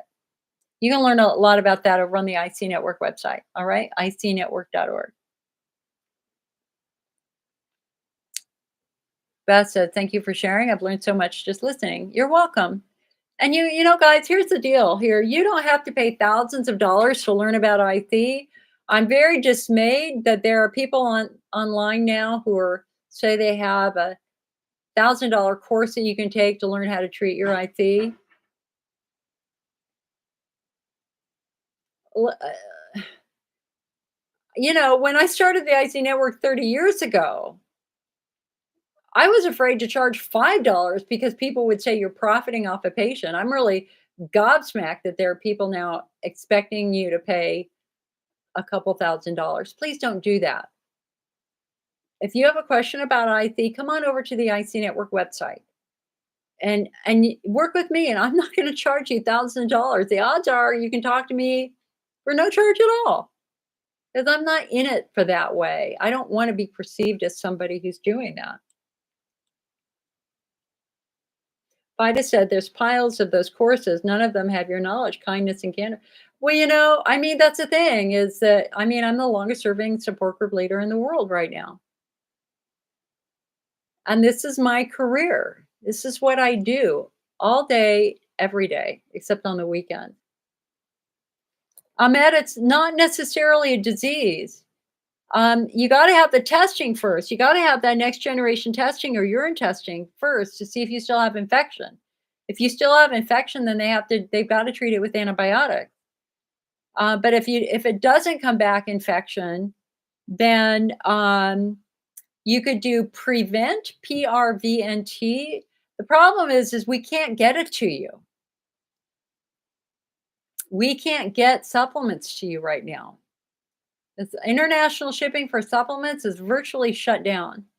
Unless you have somebody here in the United States that we can send it to and then they can send it to you. But we're having a terrible time doing any shipping right now.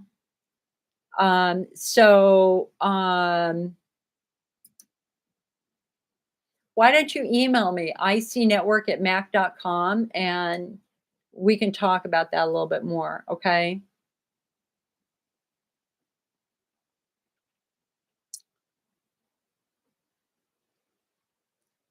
Cindy says, why is it so hard? The European Union is now blocking supplements. So when we send supplements out through the IC Network store, we are required by law to state what it is and the value of it so that customs can be charged wherever we're sending it. And every European country has, and every country has their own import rules. So right now, the vast majority of the European Union has blocked all supplements. The only way it gets through is in the form of a gift. Because with a gift, you don't have to declare it on the outside. Or you can say gift. We're not allowed to say gift. This is a purchase. So right now, we're not shipping to Europe. We're not shipping to Israel. We're not shipping to the United Kingdom. With the United Kingdom, with Brexit, we now have to, and this is true basically across Europe, we now have to register as a vendor in those countries. We have to hire somebody to be our consultant. And each country would be like $15,000 to $20,000 just to do that. I don't have that money. I don't know any company that can really do that. Some of the bigger chains like Solgar are doing it.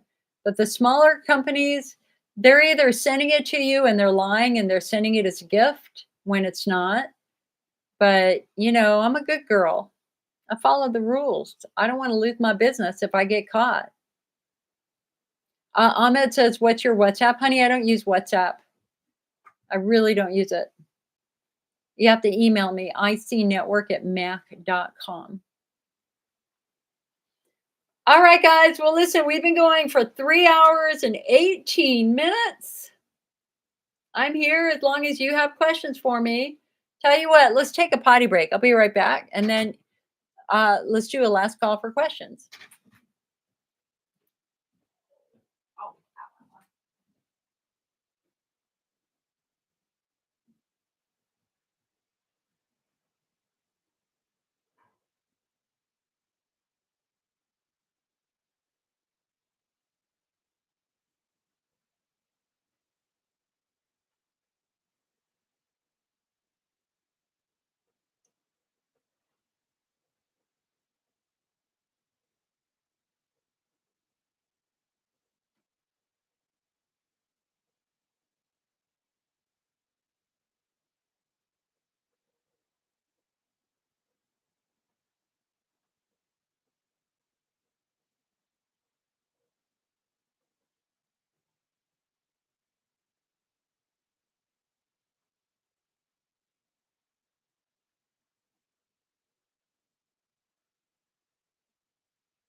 All righty then.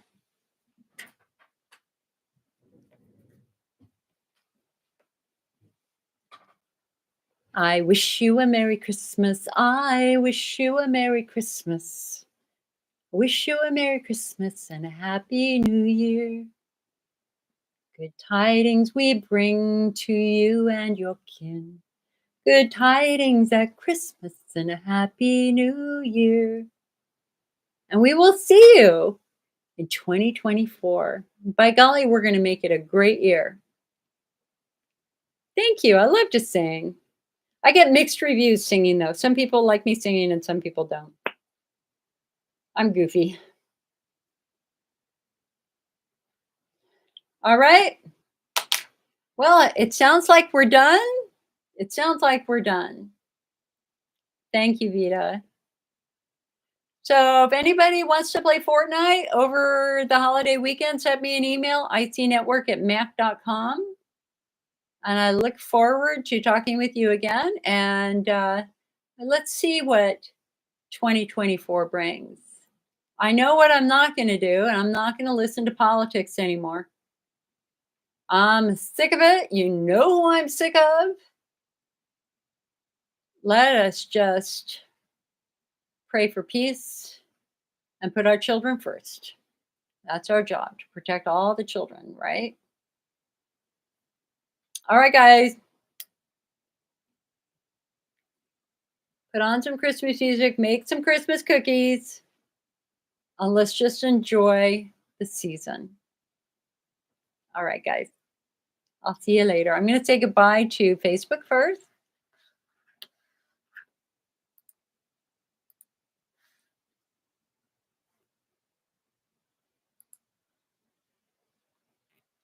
All right, YouTube. Any last calls on YouTube?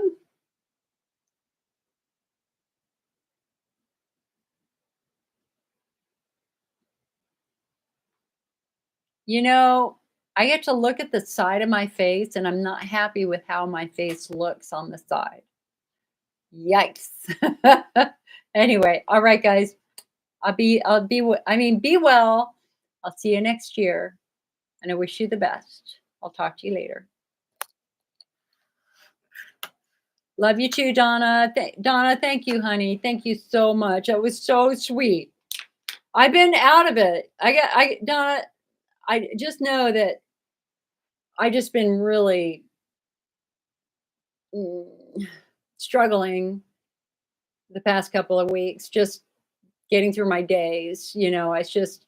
I didn't realize that the holidays would be as hard as they are. And it's, it's my grief level is back to the week, kind of the week after my parents died. I mean, it's just hitting me in the face, right?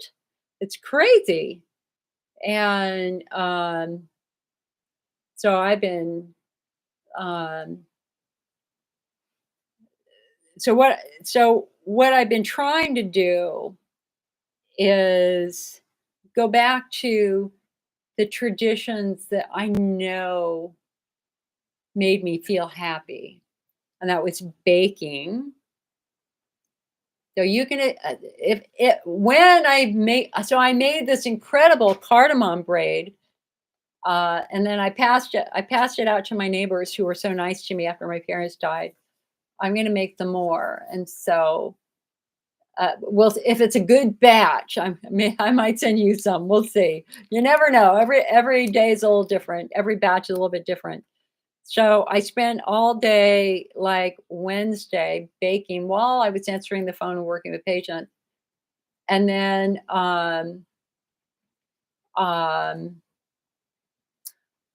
my last big thing is I've got just some gifts, a lot of gifts to wrap. But it's just really put us in. My sister, my brother-in-law, and I, we're just kind of lost as to what to do this year. I mean, because they always had Christmas Eve with the in-laws, and then Christmas Day was at my house with the Osbornes. But yeah, we need to we'll do that this week, okay, for sure. So we're all just kind of not sure what to do over Christmas, It's just not it's not the same, obviously. I don't know. It's just a day. It's just a day. Life is hard. There's no doubt about that. But anyway, we will talk. All right, everybody else on YouTube, I will see you guys later.